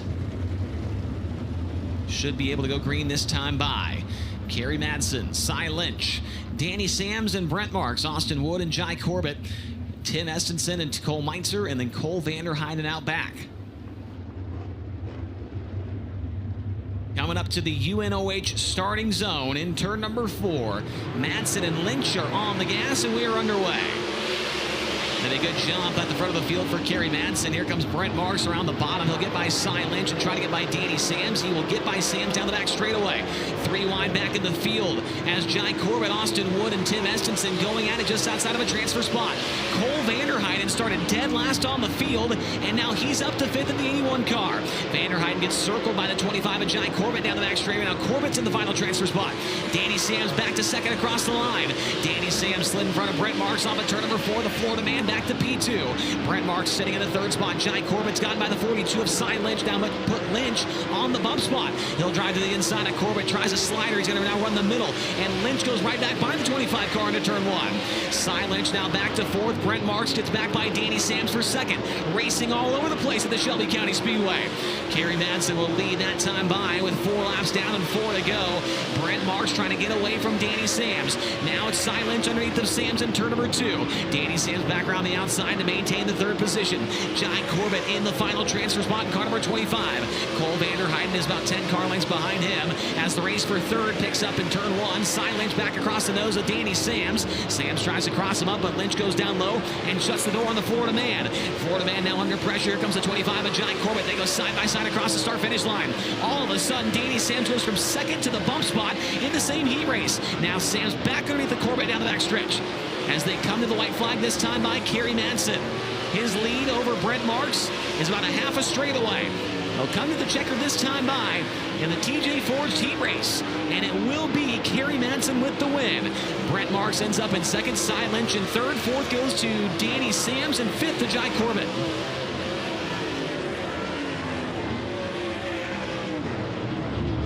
Well, Shelby County, welcome to the Interstate Batteries Highland Racing schedule. What a heat race to start things off. Kerry Madsen with the win. He will go to the dash along with Brent Marks in 2nd, Cy Lynch 3rd, Danny Sams 4th, and Jai Corbett in 5th. Cole Vanderheiden, Cole Meinster, Tim Estenson, and Austin Wood going to round out the field. Jai Corbett, all the way from Gympie, Queensland, Australia, ends up transferring in the 5th position. This car went to victory lane at Shelby County back in 2023 with Lachlan McHugh behind the wheel. Let's now go downstairs to Tony Laporta. Gympie, Queensland, Australia. I can't say that I know much about it, so Jai Corbett, tell us about your homeland. You go 6th to 5th in TJ Forged heat race number 1. But what's life in Gympie like? Not much happens there. I just can't thank Brandon, Shannon, Snow enough. Yeah, I just need to qualify better. I just qualified like shit the other night, and I qualified like shit tonight. So, we're at the back, but they gave me a good race car, and the track's sort of similar to back at home. And yeah, I just think if it stays like this and we work on it, I think we can definitely move up. But yeah, just probably got to get better on the bottom there. He started on the outside, Chase. He races his way into a transfer position. There's not much to do in Gympie, Queensland, Australia, but he's not worried about that. He's got more work to do later on tonight. He'll be in tonight's A-Main heat race number 2. Now rolling onto the racetrack. Here's a look at the lineup presented by DMI Racing Components on the pole from Clute, Texas.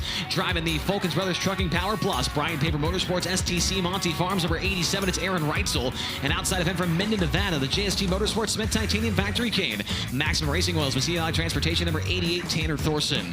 3rd starter is from T South Dakota, the Northland Building, Compactor Baylor Solutions, Olson Towing, Red Rock Bar and Grill, number 83, Sam Henderson.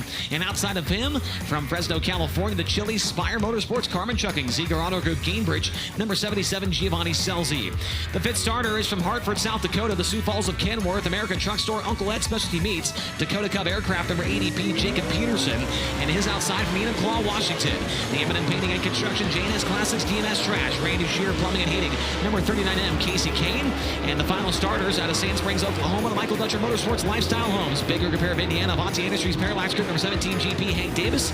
And Chris Martin now back, starting in the 8th position. He is from Ankeny, Iowa, the Heartland Steel Intellisense, Higher View Enterprises, C&D Elevator Construction, number 44. DMI Racing Components heat race number 2 going to come to the green this time by off of turn number 4 with Aaron Reitzel and Tanner Thorson showing the way over the 8-car field. Remember, got to be in the top 5 to be a part of tonight's A-Main. Green at the UNH starting zone. Nice even start up front. Thorson to the top. Reitzel to the bottom. Reitzel going to slide across the nose of Thorson. Gets over the cushion. Now Thorson to the inside. Tanner Thorson going to take the race lead away. Aaron Reitzel back to the inside. Fires a slider of his own. And Giovanni Sells around the outside trying to join in on the fun. Tanner Thorson to lead lap number 1. Tanner Thorson back to the race lead. Gets to the cushion on the exit of turn number 2. Bumps Reitzel back to the second spot. Giovanni Sells sitting in third. Make that Casey Kane in fourth. And fifth is Hank Davis. Tanner Thorson to the top in turn number 1. Reitzel's going to follow him along with Giovanni Selzy. Farther back in the field, Chris Martin trying to put a move on Sam Henderson. Those two got very close at turn number 2 as Martin knocked Henderson up out of the groove there to take over the 6th position. Chris Martin now 1 spot out of a transfer, trying to track down the 17 GP of Hank Davis. Tanner Thorson is running away from Aaron Reitzel right around the inside hub in 3 and 4. Top of the racetrack in 1 and 2 for the 88 car. Aaron Reitzel losing touch with the Rod Gross Motorsports at number 88. Giovanni Selzy solidly in the 3rd spot as they come across the line. 5 in and 3 to go in the DMI Racing Components heat race number 2. Everybody in 1 and 2 up on the very top side of the racetrack. It's a different story down there in 3 and 4. That part of the track has been in the shade a lot of the day here in Shelby County. Next time by, white flag will be coming out in heat race number 2. Chris Martin has closed the gap on Hank Davis, but he's not close enough to make any type of maneuver happen. They'll come to the white flag this time by 1 lap to go. Tanner Thorson down the back straightaway and into 3 and 4. It'll be a DMI Racing Components heat race number 2 win for the 88 car. Aaron Reitzel 2nd, Giovanni Selzy 3rd, Casey Kane 4th, and 5th goes to Hank Davis.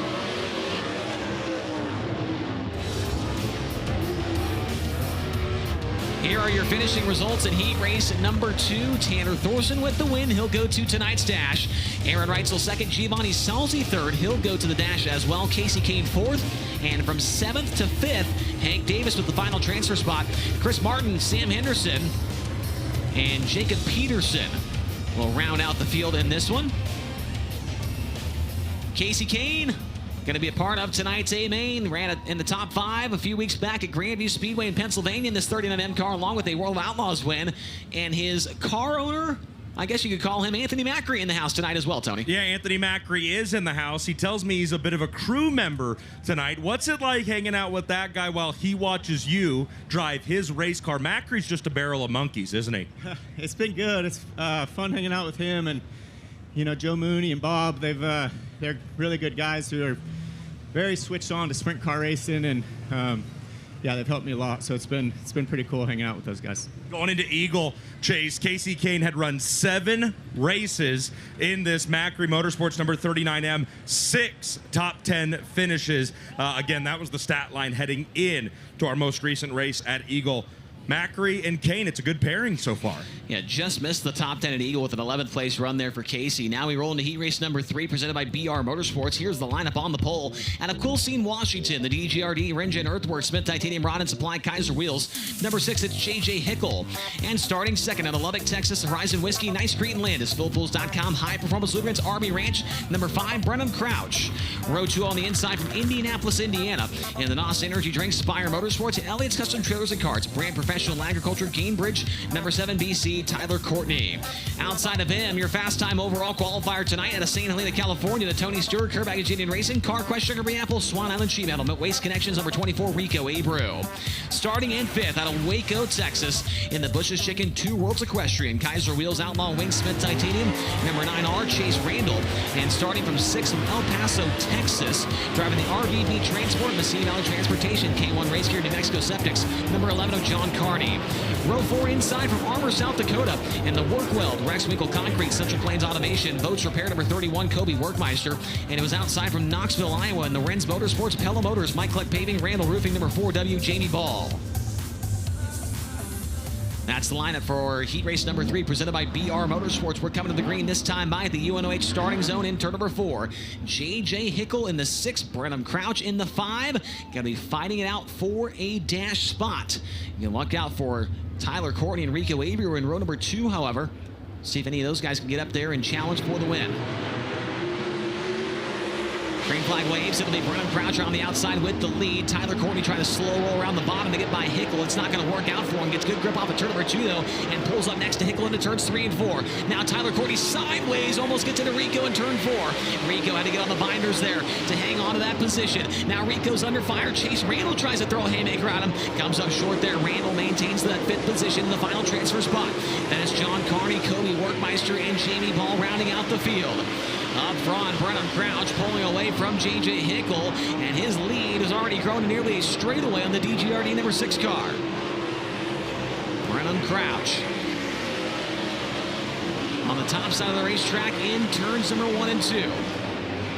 Looking very, very good out front in that CJB Motorsports car. Looking for just his 2nd heat race win of the season is that machine. Ever since Crouch got hooked up with Heath Moyle, looks like they've had some speed in that car. Brenham, nice and smooth through the middle portion of the speedway down there in 3 and 4. J.J. Hickle in 2nd, Tyler Courtney still 3rd, Rico Abreu 4th, and Chase Randall in 5th. Randall is not under pressure from anybody behind him as John Carney is under fire from the 31 of Kobe Workmeister. Those two racing for the 6th position, and out back it is Jamie Ball. Tyler Courtney trying to reel in that number 6 car for J.J. Hickle, racing for that 2nd spot. If he can do that, that would improve his starting position by about 2 rows in tonight's A-Main. White flag, 1 lap to go for Brennan Crouch. Crouch off of turn number 4. It's going to be a BR Motorsports heat race win for the Lubbock, Texas driver. 2nd goes to J.J. Hickle, 3rd to Tyler Courtney, 4th Rico Abreu, and 5th goes to Chase Randall.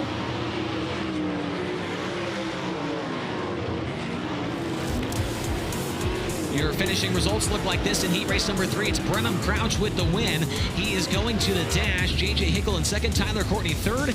Rico Abreu in the dash as well in 4th. And 5th goes to Chase Randall. John Carney, Kobe Workmeister, and Jamie Ball for your finishing order in heat race number 3. Heat race number 4 now getting pushed onto the speedway. Here's a look at our final heat race lineup of the night. On the pole from Monrovia, Indiana, and the Skagit Speedway Race Trading Foundation, Hager Realty, Stancraft Jet Center, Angel Winds Casino, number 26, Justin Peck. And outside of him from Elk Grove, California, the All Ball Your Alternative, HenryCars.com, JVI Group, Finley Farms, Falcons Brothers Trucking, FloRacing, number 57, Kyle Larson. Row 2 inside out of Locust Grove, Oklahoma, the Casey Kane Race with Mike Curb, Napa, Brumo's Collection, Ballard Products, Carver Corporation, number 9, Dason Pursley. And outside of him from Jacksonville, Oregon, in the Jugo Superfoods, Pella, Avanti Windows and Doors, Big Spring Car Wash, Watership by Design, number 13, it's Tanner Holmes. 3rd row inside from Higginsville, Missouri, the Casey's FVP, Andy's Frozen Custard, Impact Signs, Ditsville Transfer, Wilkerson Crane Rental, number 21, of Brian Brown. And outside of him from East Grand Forks, Minnesota, in the Proceed, JW Repair, Ekman Dental Arts, Phil Thompson Associates, number G5, and Gage Polkerbeck. 4th row inside from Knoxville, Iowa, the Quality Striping, Schilling Excavating, DDI Fabrication, Camden Signage, number 22, Riley Goodnow. And the final starter from Ankeny, Iowa, the Heartland Steel, IntelliSense, Higher View Enterprises, C&D Elevator Construction, number 4, of Cameron Martin. That is the lineup in Rod and Supply, heat race number 4. Rod and Supply is the unique opportunity to be involved in all sorts of industries, from auto racing and performance-related industries to farming and industrial markets. If you're running a go-kart, a micro, a mini sprint, they have all the rod ends, radius rods, and bearings that you need to help lead the field and perform at your maximum potential. So, once again, it'll be 8 laps in distance, top 5. Going to move on to the A-Main event later on in the racing program. 6th on back will take part in the B-Main. Be their final opportunity to make the show here this evening. Justin Peck, Kyle Larson, those two had a very good battle last week at the Gondik Law Speedway in Superior, Wisconsin. As Larson went on to win, but Peck did throw a slider at him that stuck, but was not able to maintain that race lead all the way throughout. We'll see if Peck can get the better of the Elk Grove, California pilot in this heat race.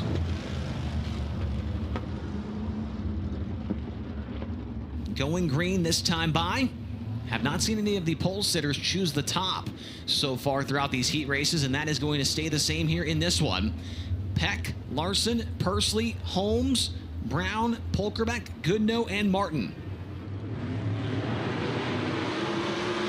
Underway in this heat race Justin Peck going to slide in front of Kyle Larson into turn 1, grabs the cushion, and will have the race lead down the back straightaway.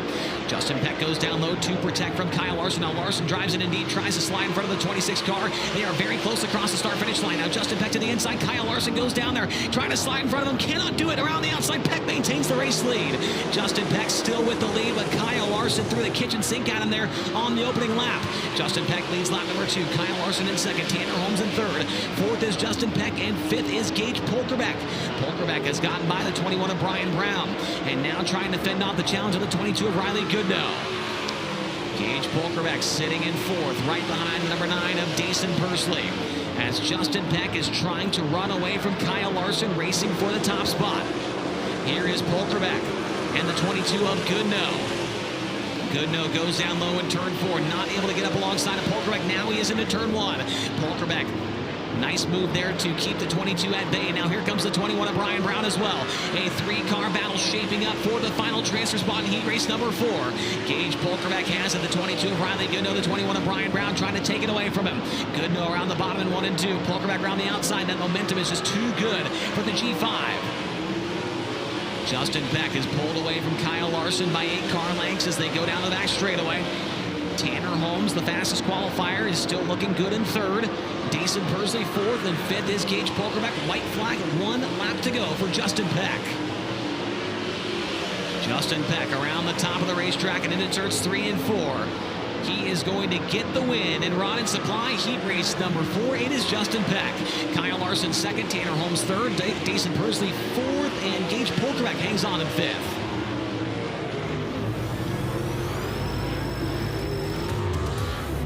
Here are your results in the Rod and Supply heat race. Justin Peck with the win, and he'll go into tonight's dash. Second goes to Kyle Larson. Third goes to Tanner Holmes. He will also be in the dash. Dason Pursley fourth, and Gage Polkerbeck in fifth. Riley Goodnow, Brian Brown, and rounding out the field, Cameron Martin. Those 3 will go to the B main in tonight's racing program. Drivers head back to the pit area where they will make adjustments for either the B main or the feature or the dash. Meanwhile, we're going to get the roulette redraw wheel set up down in the infield and find out who starts where in the FK Rod Ends dash right after this break.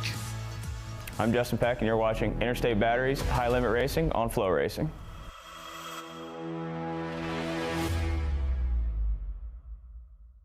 BR Motorsports, built for champions, feared by the competition.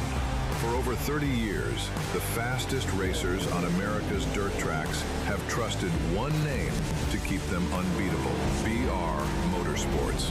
When you're chasing victory, you don't have time for excuses.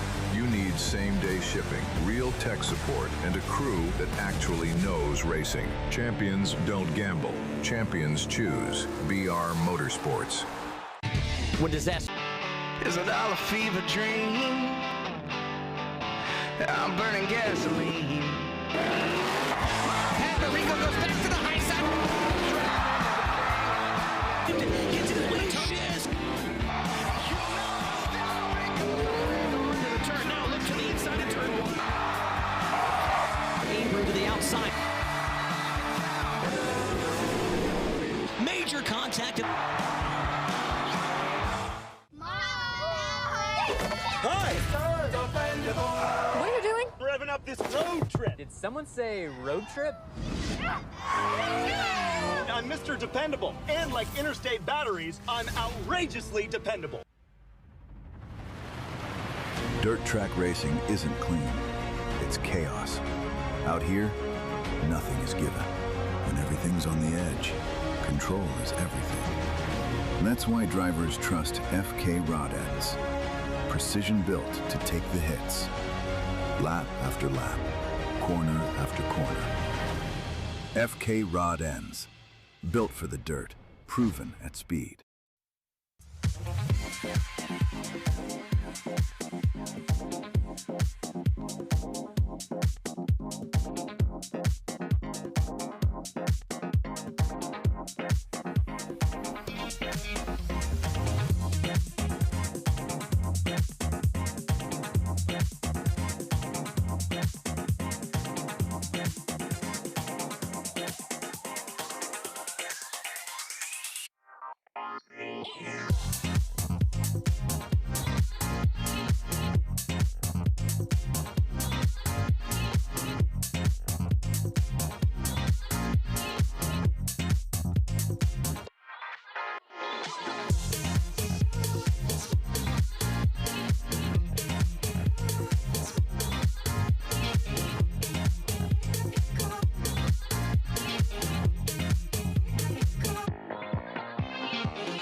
Thank you to our partner Eclipse Claims, eclipsing insurance tactics and protecting your payout. They are an official sponsor of High Limit Racing in 2026. The Iowa Lottery is proud to sponsor today's Shelby County Showdown race. From surprise contests and monthly free plays to exciting opportunities to enjoy concerts, sporting events, or life-changing cash prizes, it pays to play and to be a VIP club member. Visit iowalottery.com and find out how you can become a free VIP club member to enjoy these perks and more. Welcome back to the Shelby County Speedway. We've got the wheels set up downstairs. We're waiting for drivers and cars to arrive on the front straightaway. And before we get to that, let's take a look at who will be a part of tonight's wheel spin down there in Whiskey Myers Victory Lane. Kerry Madsen, excuse me, heat race win for him, and he will be a part of the dash. Tanner Thorson, a heat race victory for him. Brenham Crouch got a heat race win, and then Justin Peck also with a heat race victory. Those four drivers, due to that heat race win, will put them in that dash spin. And then the other four cars were very good in qualifying and good in the heat race as well. Brent Marks, fastest in Flight A of qualifying, ran second in the heat race. Gio Selzy, he was second in Flight A and third in his heat race. Rico Abreu, fastest in qualifying overall tonight. He was fourth in the heat. And then Tanner Holmes was second in qualifying and ended up third in his heat race. So those will be the 8 drivers that will spin the wheel to find out which position they will start in for tonight's tonight's dash. And then after that dash, once we run that race, that will determine the first 4 rows of tonight's main event. As you see, a little bit of track work going on. The guys here at Shelby County Speedway know what they are doing. They've got incredible equipment here to get this track dialed in. The heat races were very, very good. Lots of passing, and we saw lots of side-by-side and sliders. And so hopefully that is foreshadowing what we will see later on in tonight's A main. We're going to go to a break on Flow. We're waiting for cars to arrive on the front straightaway, and once they do, we'll come right back and we'll spin the roulette redraw wheel. Hi, I'm Brent Marks. You're watching Interstate Batteries High Limit Racing on FloRacing.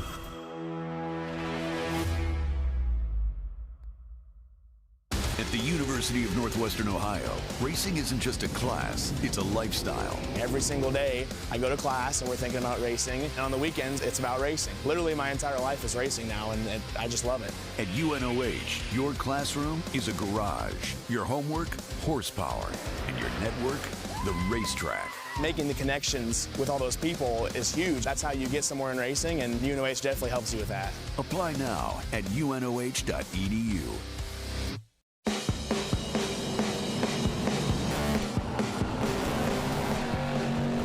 Where valve train technology and racing passion meet.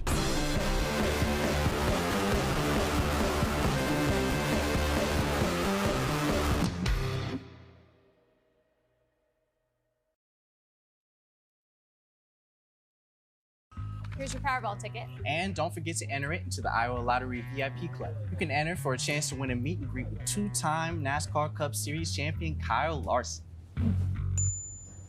That guy does look pretty cool. Yeah, and other prizes. Including a chance at $1 million. I do like winning. I bet you do. Be a VIP race weekendonaire with exclusive race day prizes at Iowa Speedway. Nice car.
Still awaiting sprint cars to appear on the front straightaway for tonight's FK Rod Ends Dash.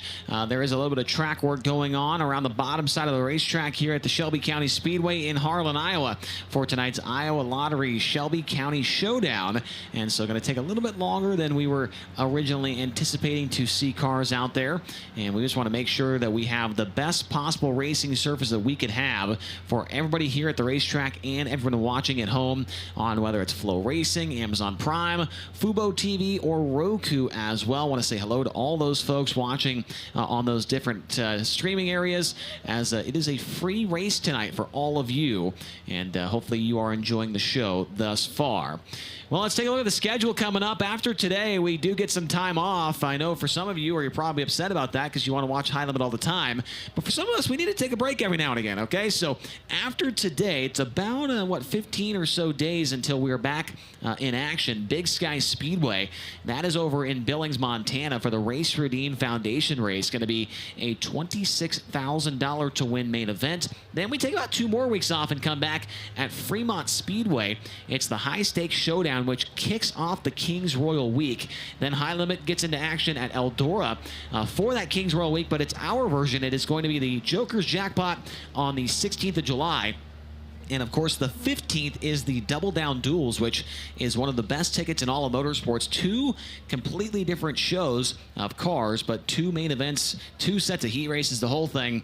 Double Down Duels, a great event. And then we're about a week or so, a business week off before we get back in action at Lernerville Speedway for the Silver Cup in Western PA. Up to New York, Ransomville for the Roto-Rooter Midweek Series event there, and State Line Speedway as well on July 24th. And then that's 4 nights in a row there. Port Royal Speedway, July 25th and 26th to make up the Bob Weicker Memorial. $100,000 to win main event there. And, of course, that one got rained out earlier this year, and so that was the weekend that we were already going back to Port Royal. We might as well schedule it there. Worked out very, very nicely. Then off to Bridgeport Motorsports Park on July 29th. That is a race in the middle of the week as well. And then it's off to the West Coast. August 20th, Santa Maria for the first time ever. And August 21st, the Thunderbolt Raceway in Tulare, California. Crazy, Tony, looking at this schedule graphic that it's already showing races in California. Yeah, absolutely. We're getting closer and closer to Interstate Batteries High Limit Racing's annual West Coast swing, because people demand this series to race in front of them coast to coast, north and south. And we're in the business of giving people what they want, whether they're sitting in the grandstands or sitting underneath the top wing of a 410 sprint car. Chase, also remember, it's not on the Interstate Batteries High Limit Racing schedule, but June 18th, 19th, and 20th, the Dirt Cup at Skagit Speedway. It's going to be a big event when you think about the drivers and teams competing in it, but consider this for a moment. Our very own Tyler McKim and Dylon Schiebel will also be there working that event for the FloRacing broadcast. If that doesn't say marquee race, I don't know what does. I believe Brian Walker, Walkipedia, the social media expert for High Limit Racing, will also be in attendance at the Dirt Cup. And they put out their entry list yesterday, Tony. It is going to be a stacked field. Well, again, when you got guys like Dylon, Tyler, and Walkipedia going, you don't have to say that it's going to be a stacked field. People already know that. I do remember Brian Walker talking about going. I'm not sure if that's more of a vacation for him or if he'll be there in some sort of professional capacity, but no doubt the event will probably see some kind of bump in publicity just by him being there on the grounds. We head to Skagit Speedway. What is that, Labor Day weekend? Again, I've got some friends coming out all the way from Colorado, traveling to northwestern Washington to be a part of the Skagit Nationals up there. They're very much looking forward to it. I am as well. Rico Abreu's probably looking forward to it when you think about the weekend he had back there in 2025. So the Dirt Cup coming up, a huge event for a lot of teams after we wrap up in Montana. It works out very, very conveniently for all of the high rollers. If they get done in Montana and they want a little bit more racing, well, guess what? The Dirt Cup, June 18th, 19th, and 20th. A big payday and a very cool part of the country to go race in. Yes, very nice weather most of the time up there in Alger, Washington. Tony, these guys have been working this racetrack all day. They're working the track a little bit more right now. Those heat races were pretty darn good, especially that first one. A lot of battles for second, battles for the transfer spot. I just really think this shape of Shelby County Speedway just plays right into the hands of these Wing 410 sprint cars. Them getting around here it's just like magical stuff to watch. I mean, they're backed in the corner, they're running the bottom, they're trying to get to the top. I had a fan tell me today that we're going to see these guys on the wall by the time the feature comes around, which is exactly what we want to hear. Yeah, absolutely, and this track prep crew is doing a really good job. Heck, they did a good job last night, made some steak sandwiches for some competitors, some of the High Limit Racing staff, so they know how to treat a national touring series here at Shelby County, and if the track does in fact get that wide, which I expect it to as well, you know, Chase, with all of my track prep experience and knowledge that I've accrued over the years, that will just be one more great part of this racetrack. Hopefully they roll some hot bottom. I know that's something you're always looking forward to up there in the booth. But yeah, I love the shape. I love the size. I'll be the first to admit, I love seeing sprint cars winged or non-wing on shorter tracks. I just think the drivers are forced to be a little bit more busy, less time to react to things that go on around the track. I love coming to short tracks like this one here, and it gets still pretty wide throughout the corners. You know, it doesn't necessarily tighten up too much or widen out as you transfer from the straightaways into the corners. Really cool shape, really great size. I just love seeing sprint cars on these shorter tracks. I think it really ramps up the opportunity for action and escalates excitement. Action is the attraction here at Shelby County Speedway, that is for sure. Tony's going to get ready for the roulette redraw wheel. As you can see from our FloRacing camera here, the drivers and their cars have arrived in the infield. They will spin the wheel, find out where they start, and then make their way back over their car, get in behind the wheel, get buckled up, put their helmets on, and get right back to racing action. And that's just how we do it around here, Tony. Not much downtime most of the time when it comes to Interstate Batteries High Limit Racing.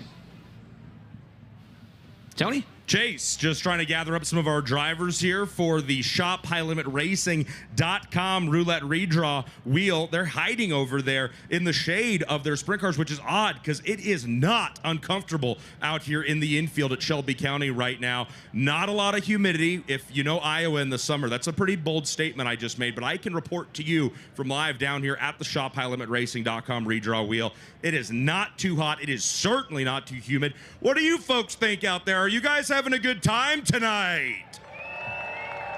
Such a cool property. Love the old covered grandstands. They've got the brand new aluminum ones here down the straightaway. If you like this hat, then you have taste. You can pick it up at the High Limit Racing merchandise trailer here behind the front stretch grandstands. We encourage you to visit all of the High Rollers merchandise trailers. And if you're not here at the track with us, head over to shophighlimitRacing.com. This beauty comes to us from Realtree. That's blaze orange up in the High Limit logo and camouflage. You can wear this hunting. You can wear this fishing. You can wear this to dinner. It doesn't matter. It's a nice hat. They've got this one and a whole lot of other brand new stuff, and that's at shophighlimitRacing.com. Let's kick things off here for the FK Rod Ends Dash. Gotta say a massive thank you to FK Rod Ends for sponsoring the Dash as well as the Eagle Nationals just a few nights ago. Speedway Motors' very own Greg Nickel came and spoke on behalf of FK Rod Ends during opening ceremonies at the Eagle Nationals. Greg then treated some of us at High Limit Racing to an incredible tour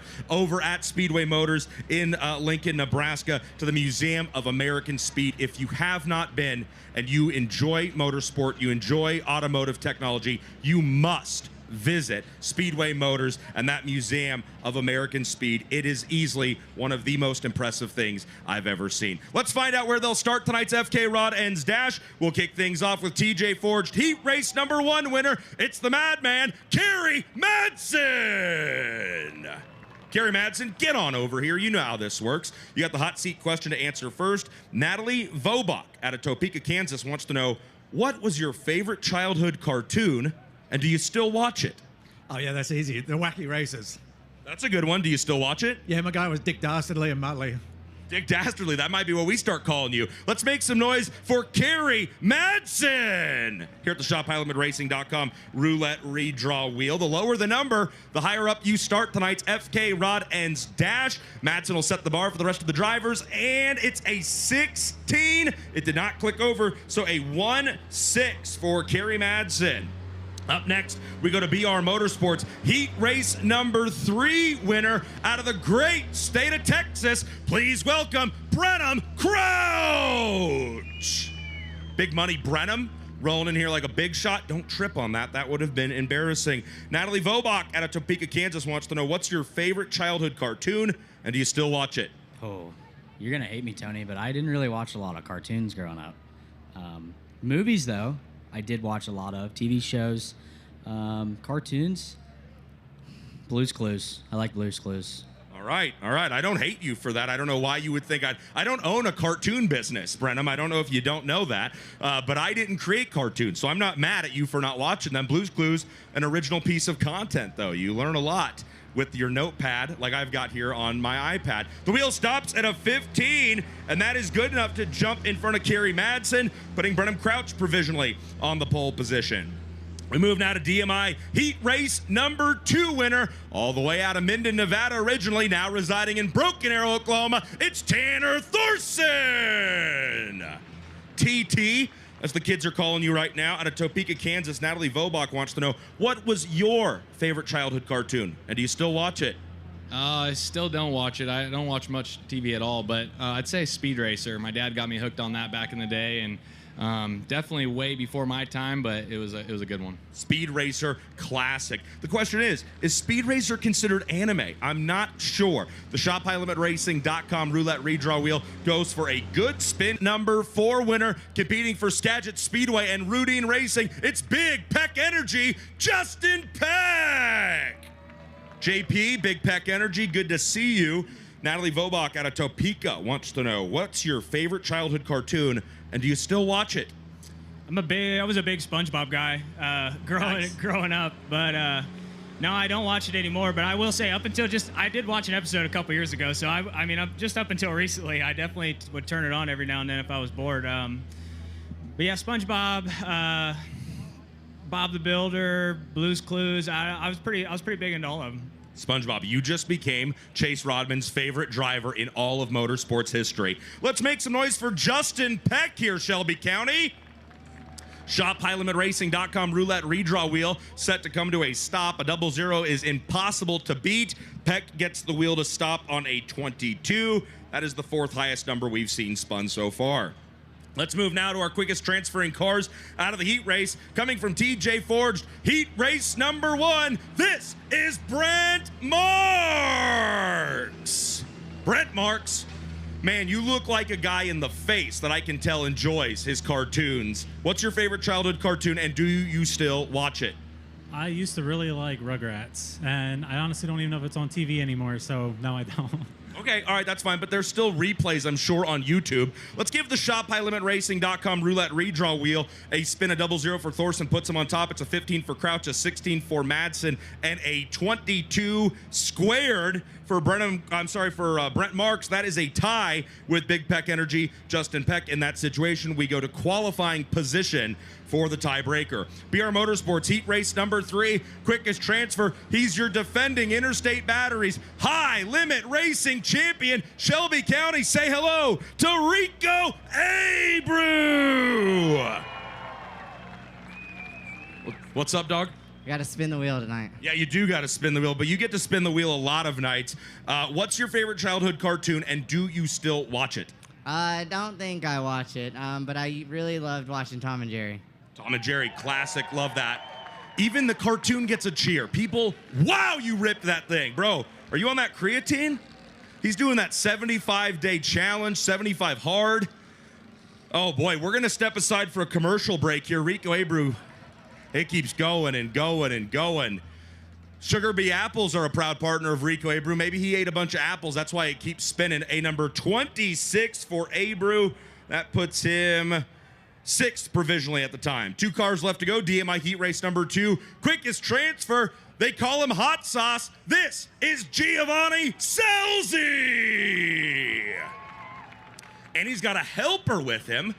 Giovanni, who's your helper? Got Hank the Tank with me. All right, Hank the Tank. He's not going to answer the question, but he can spin the wheel. Natalie Vobach out of Topeka, Kansas wants to know, what's your favorite childhood cartoon, and do you still watch it? SpongeBob for sure. And I haven't watched the new ones yet, but I think the ones from like 2000 to like 2010, 2015, I could recite them word for word. Preach, brother. The lid. The lid. The lid. All right, let's give some noise here to Hank the Tank. Oh, we're going to need a little bit of harder spin than that, Hank. Push that thing really hard. Rip that thing. Go. All right, great, good spin there by Scelzi and Hank. A lot of SpongeBob references. Chase Rodman is in the booth right now punching the air because he can quote SpongeBob better than anybody. It's a 28 for Selzy, and that is, unfortunately, the highest number we've seen spun so far. Our final driver to spin is the quickest transfer out of Rod End Supply Heat Race number 4, and it's his birthday, Tanner Holmes, to the shophighlimitracing.com redraw wheel. Would you like me to sing happy birthday to you? No, I'm good. I just like a 0 or double 0 would be nice. Okay, I have no control over that. As you know, let's not start the internet with more crazy rumors. Natalie Vobach out of Topeka wants to know, what's your favorite childhood cartoon, and do you still watch it? I don't still watch it, but probably for a while there, it was always Scooby-Doo. Didn't matter if we were on the way to the, on the way to the track or on the way wherever. Like, yeah, that was always my favorite. A lot of Scooby-Doo fans here. Hey, happy birthday.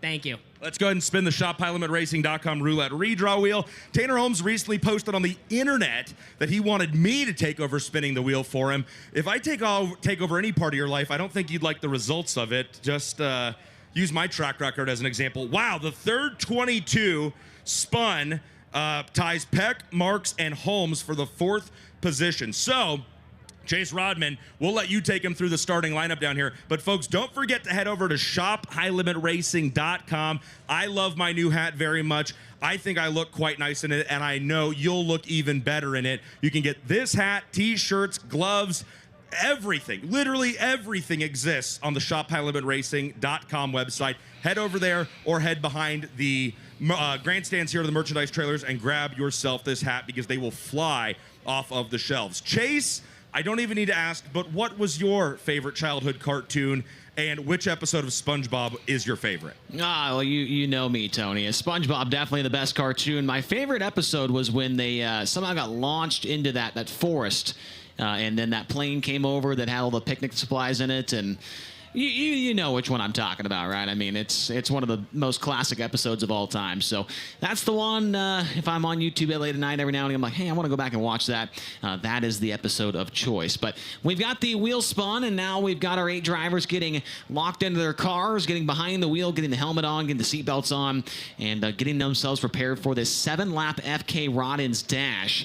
FK Rodden's brings over 35 years of experience to the industrial performance racing and off-road markets. Established in 1983, FK Rodden's has grown to become the preferred source for most control products in nearly every industry. To learn more, visit them on social media and find them online at fkroddens.com. There's a look at Tanner Holmes tonight with his 7th dash appearance of the 2026 season. After qualifying very, very nicely earlier on, transferring in through the heat race, locks himself into this dash. Brenham Crouch out there in the 5, just his 2nd dash appearance of the year in that CJB Motorsports car. But he does have 4 top 10s on the season, so Crouch has not started in the top 10 very much, but he's been able to race up there a few times. Best finish this year for Brenham came last Monday night, not the one that just passed, but the one before that at Davenport Speedway in Iowa. And here goes Crouch. He's going to have a decent starting spot here for this dash. Qualified 5th and won his heat race earlier on.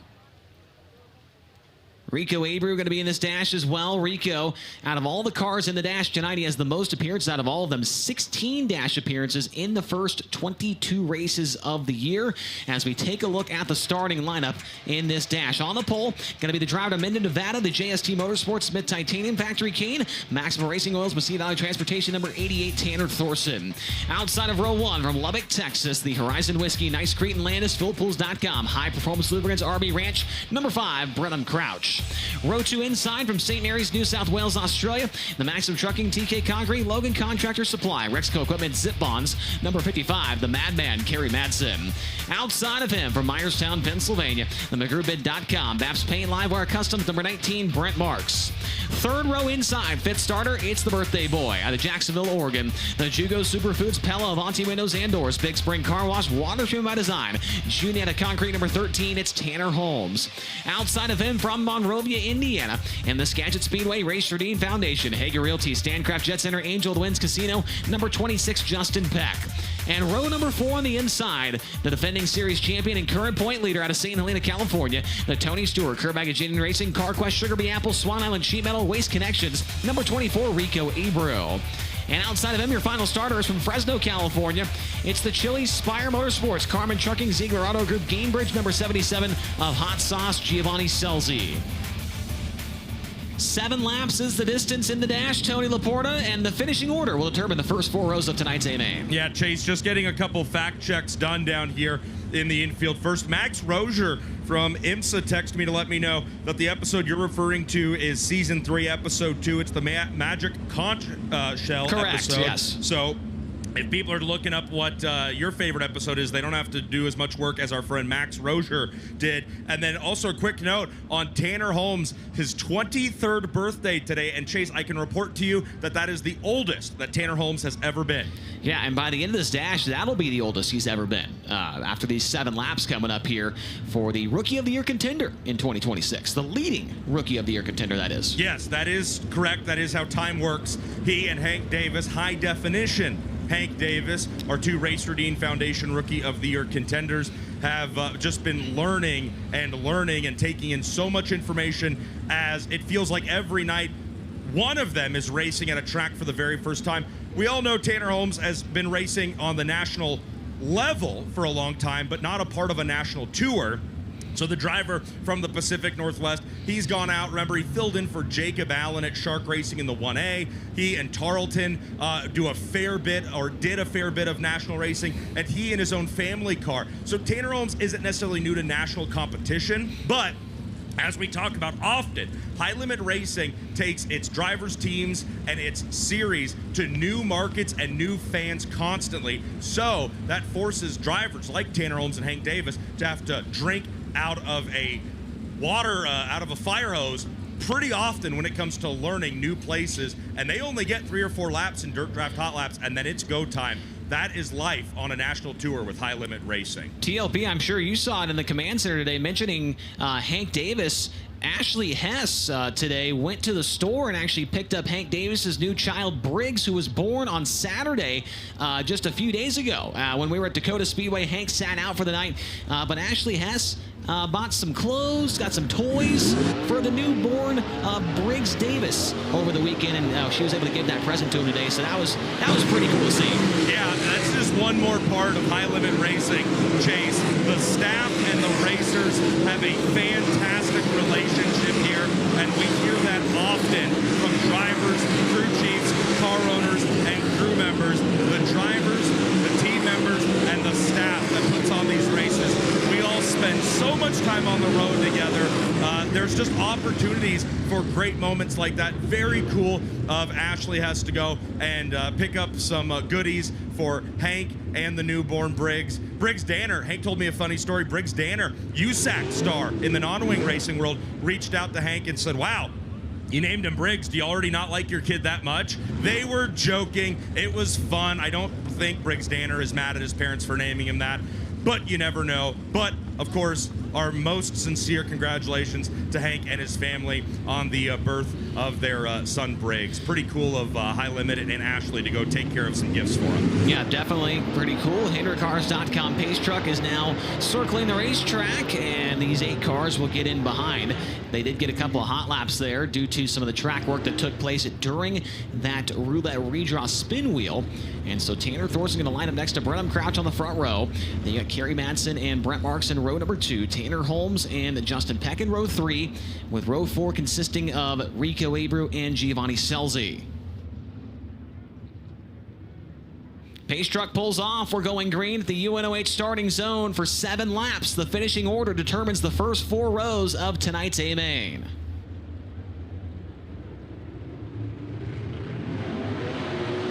The dash is green. Brenham Crouch and Tanner Thorson go side by side in turn 1. Crouch is going to have the race lead. Thorson yellow. Looked like Crouch may have got on it a little bit early there in the UNOH starting zone. Here's a look at the replay from high above in the FloRacing drone. Chalk stripe there in turn 4. Yeah, Crouch certainly on the throttle a little bit early there. And so he is going to be punished for that and sent back to row number 2. So Brenham Crouch jumping the start there around the outside.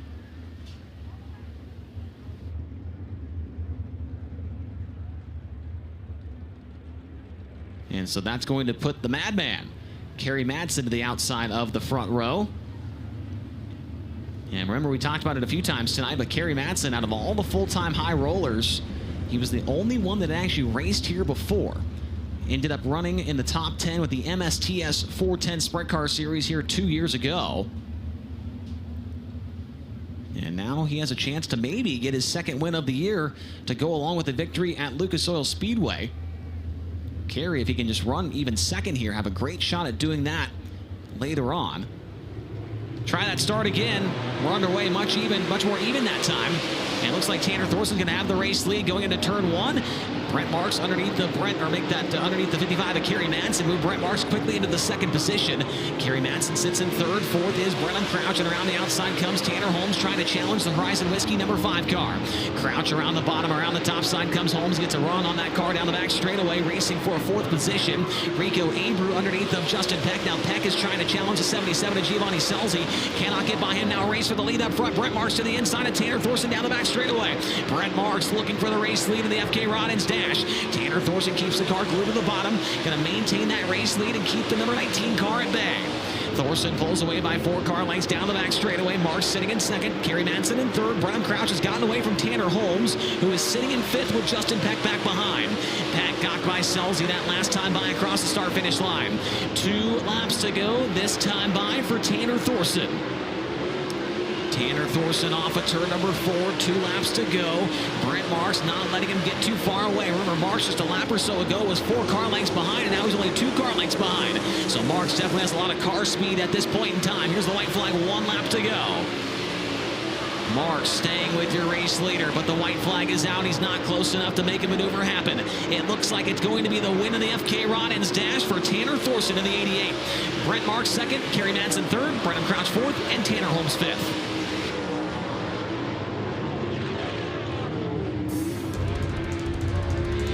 Tanner Thorson will start on the pole of tonight's feature with the FK Roddins dash win, going for his 3rd high limit win of the year. Brent Marks ends up in 2nd, Kerry Madsen 3rd, Brennan Crouch 4th, Tanner Holmes 5th, Justin Peck 6th, 7th goes to Giovanni Selzy, and 8th was Rico Abreu.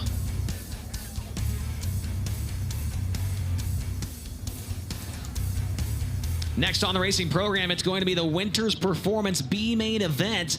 This will be a 12-lap race, and the top 4 will move directly into the back of the A main. The rest of the drivers 5th on back will be done for the night. Unless they are a high roller, then that means that they have a chance to use a provisional. But looking at this lineup, there will be no high rollers in it. On the pole of the B main, from T South Dakota, the Northland Building, Compactor Baylor Solutions, Olson Towing, Red Rock Bar and Grill, number 83, Sam Henderson. Outside of him, from Higginsville, Missouri, the Casey's FVP, Andy's Frozen Custard, Impact Signs, Disfeld Transfer, Wilkerson Crane, row number 21 of Brian Brown. Row 2 on the inside, from Papillion, Nebraska, the Backlund Plumbing, CNS Motorsports, Speedway Motors Containers to Go, number 81 of Cole Vanderheiden. And it was outside from El Paso, Texas, the RVB Transport, Mesquite Valley Transportation, K1 Race Gear, New Mexico Septics, number 11 of John Carney. 3rd row inside, from Ankeny, Iowa, driving car number 44, it's Chris Martin in the Heartland Steel and Telesense, Higher View Enterprises, C&D Elevator Construction entry. And it was outside from Knoxville, Iowa, the Quality Striping, Schilling Excavating, DDI Fabrication, Camden Signage, number 22, Riley Goodnow. Starting from the 7th position, behind the wheel of the Schaefer Construction, Denny Woodworth, attorney at law, Flex Suites on Naples, Maxim Trucking, number 15, junior from Burlington, Iowa, it's Cole Meinster. And to his outside, from Armour, South Dakota, piloting the work weld, Rex Winkle Concrete, Central Plains Automation, Votes Repair, number 31, Kobe Workmeister. 5th row inside, 9th starter is going to be Tim Estenson. He drives the Estenson Racing, Trueline Logistics, Worth USA, Meekum Auctions, AR Fabrication, number 14T. And his outside, also from Knoxville, Iowa, the Renz Motorsports, Pella Motors, Mike Pleck Paving, Randall Roofing, number 4W of Jamie Ball. 6th row inside out of Hartford, South Dakota, that's Jacob Peterson, the Sioux Falls of Kenworth, American Truck Store, Uncle Ed Specialty Meats, Dakota Cub Aircraft, number 80P. And it was outside from Ankeny, Iowa, the Heartland Steel and Telesense, Higher View Enterprises, C&D Elevator Construction, number 4 of Cameron Martin. And the final starter is going to be Austin Wood. He is from Sacramento, California, in the Star Property Management, Morrison Concrete, number 83V. So the push trucks packing in the top side of the racetrack there. Now we roll cars onto the speedway for tonight's B main. As we mentioned, 12 laps, top 4 to the A main. Winners Performance has been manufacturing speed parts for the racing industry for over 65 years. Many of the winningest sprint cars in history are equipped with Winners Quick Change rears and driveline components. Visit winnersperformance.com today. We'll see how many of the scheduled 13 cars do make the call here to start this Winners Performance B main. Could potentially be a couple of scratches for some guys. Maybe if they had problems in the heat race, or maybe they had problems with something else throughout the night. They could call it quits here, but it looks like most of them are arriving on the scene here.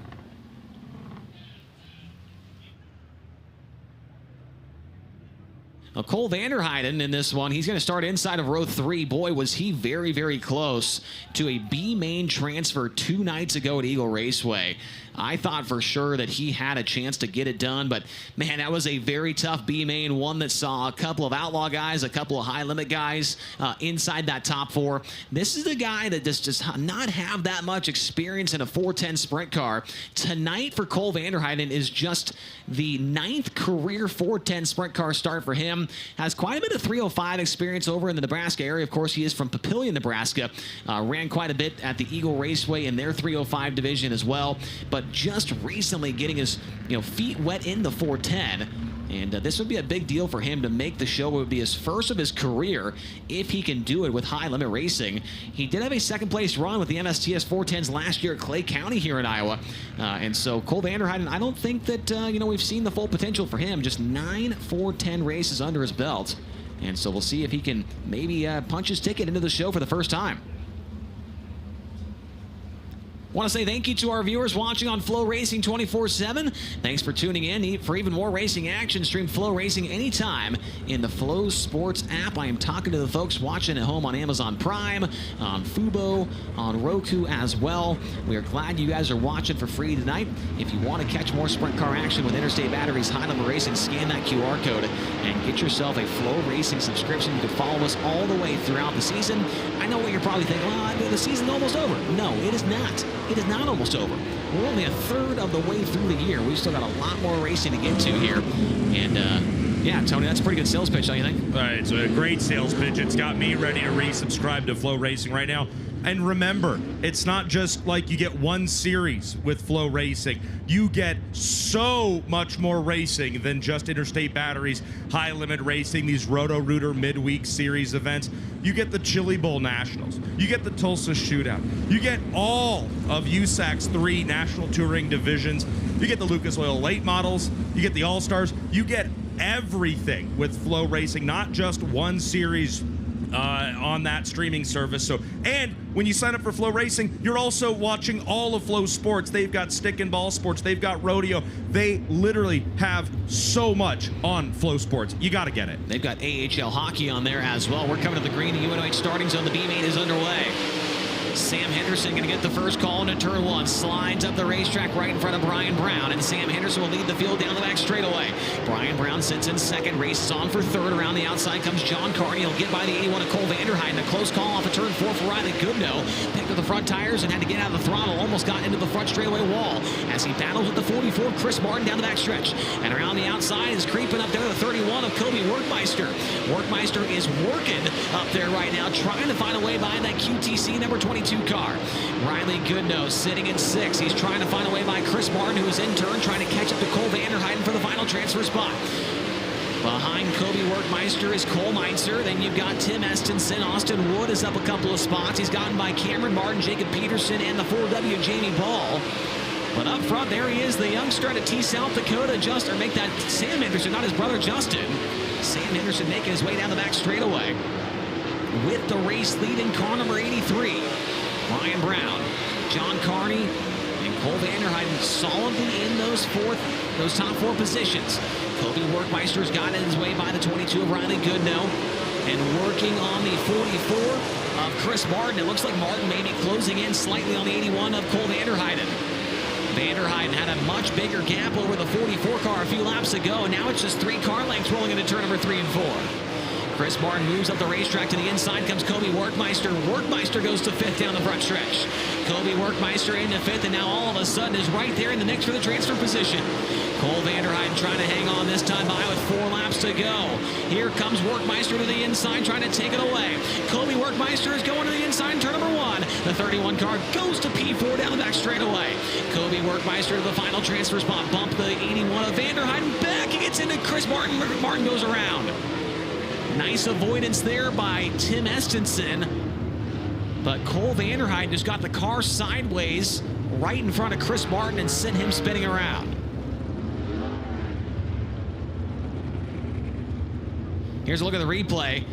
Vanderheiden had just got passed by Workmeister. Goes into the corner here. Car gets loose on him, and Chris Martin, at that point in time, probably close to full throttle, just trying to get around the racetrack, and Vanderheiden's going to half spin right in front of him. That is a left rear to right front contact, sends the 44 around.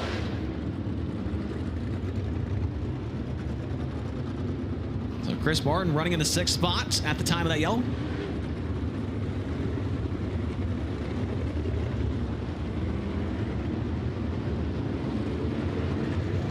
Chris Martin going to get refired and join at the back of the field, but there's not going to be much time left here in this B main for him to make his way back up through. So let's give you a reset of what's going on here. Excuse me. Sam Henderson is the leader, followed by Brian Brown. John Carney sitting in 3rd, and Kobe Workmeister has worked his way up to 4th by that 81 car of Vanderheiden, who sits 1 spot out of a transfer. Riley Goodnow, Cole Meintzer, and Austin Wood along with Tim Estenson. Coming to the UNOH starting zone with just a handful of laps remaining here in this B main. We're back underway. Kobe Workmeister goes down low. Cole Vanderheiden goes to the top of the racetrack in 1 and 2. John Carney holds up Workmeister around the outside. Comes Vanderheiden, takes the spot back away. Cole Vanderheiden back to 4th. Workmeister to the inside, slides up the racetrack, and he'll reclaim that spot across the start-finish line. Kobe Workmeister now back into 4th. He gets tight on entry into turn number 1. Cole Vanderheiden trying to get the top side of the racetrack, rolling in, but he's got the 22 of Riley Goodnow right behind him. White flag, 1 lap to go for Sam Henderson. Vanderheiden knows he's got to go. He tries to go to the outside in 1 and 2. Here comes Goodnow to the inside to take over that 5th spot, but your race winner is going to be Sam Henderson. Brian Brown in 2nd, John Carney 3rd, and Kobe Workmeister in 4th.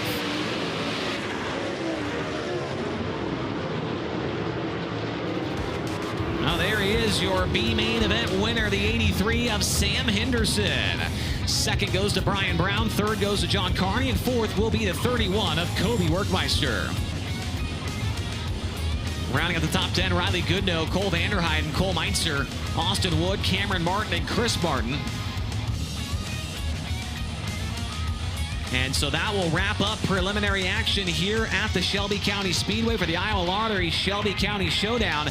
The only thing we have left on the docket is tonight's 30-lap, $12,000 to an A main event here in Harlan, Iowa. It's coming up right after this break on FloRacing.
Hey everyone, welcome back to FloRacing's live coverage of Iowa Lottery and the showdown here at Shelby County. We are getting ready to go with a main event racing.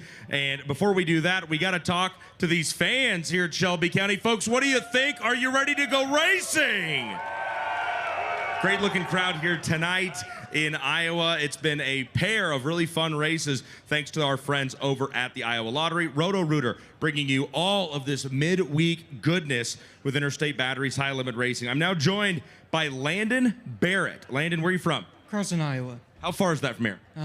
55 minutes or so. Okay, so not bad. Tonight, you are our Durst Dice Rolling fan, and you won that opportunity by being randomly selected from all of our pre-sale ticket purchasers. Do you remember when you bought your tickets to be here tonight at Shelby County?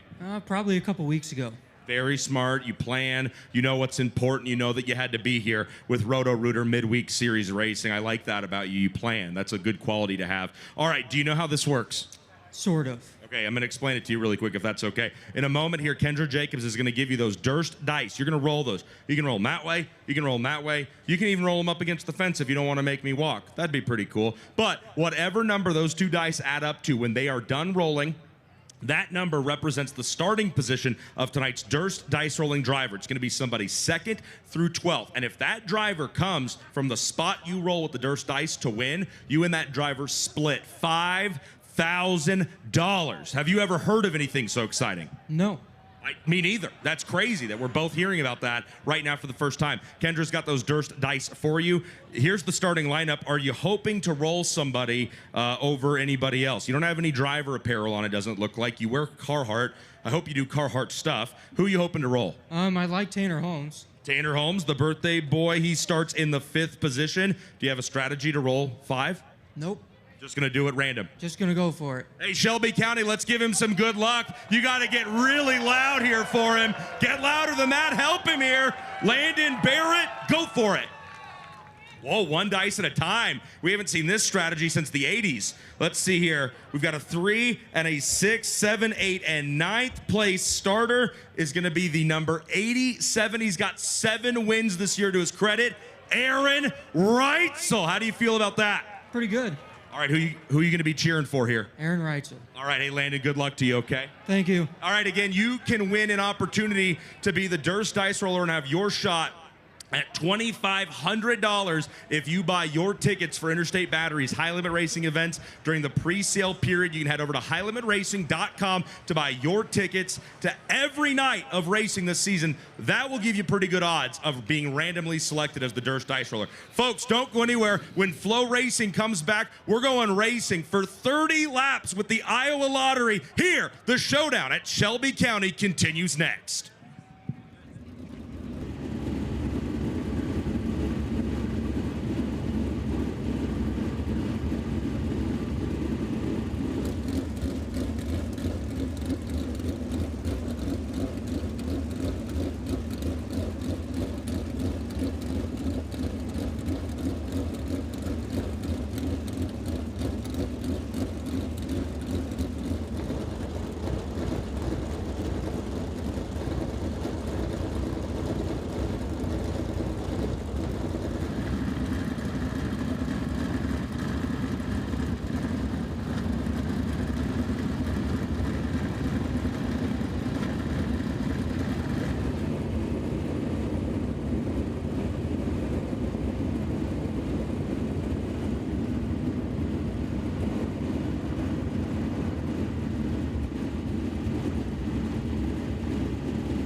final preparations taking place at the Shelby County Speedway for tonight's Iowa Lottery Shelby County Showdown. The A main event is up next. For Interstate Batteries Highland Racing, let's take a look at tonight's 24-car starting lineup.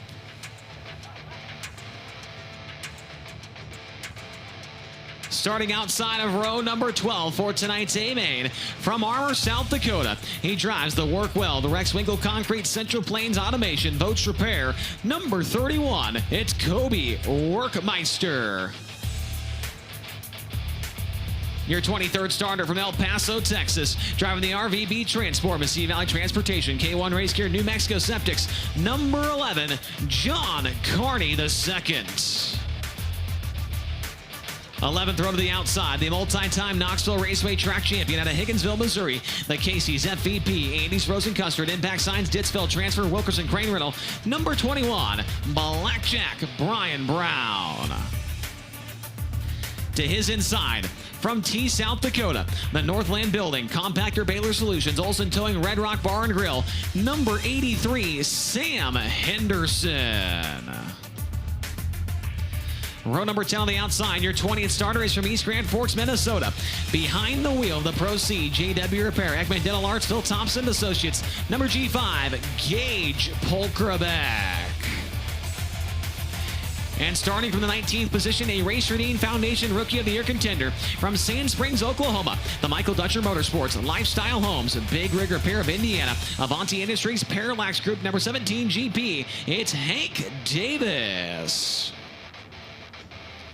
Row 9 on the outside from Waco, Texas. Driving the Bush's Chicken, 2-Roll Equestrian, Kaiser Wheels, Outlaw Wing, Smith Titanium. Number 9R, the Quickest Chicken, Chase Randall. And starting from 17th, the driver all the way from Gympie, Queensland, Australia. The Corbett's Group, Precision Well Services, Ike's Performance, number 25. It's Jai Corbett. Row 8 on the outside, that's where you're going to find last year's Rookie of the Year out of Locust Grove, Oklahoma. In the Casey Kane Racing, Mike Curb, Napa, Brumos Collection, Ballard Products, Carver Corporation, number 9, Dason Pursley. And to his inside, starting from the 15th position, from Enumclaw, Washington, piloting the M&M Painting and Construction, J&S Classics, DMS Trash, Randy Shear Plumbing and Heating, number 39M, it's Casey Kane. 7th row on the outside, your 14th starter comes to us from Indianapolis, Indiana. He drives the NOS Energy Drink, Spire Motorsports, Elliott's Custom Trailers and Carts, Brand Professional Agriculture, Gainbridge, number 7 BC, Sunshine, Tyler Courtney. And starting from the 13th position from Northport, Florida, behind the wheel of the Global Link, Moxie Performance Advisors, GSR Racing, CSI Shocks, Impact Signs, number 24D, the Florida Man, Danny Sams III.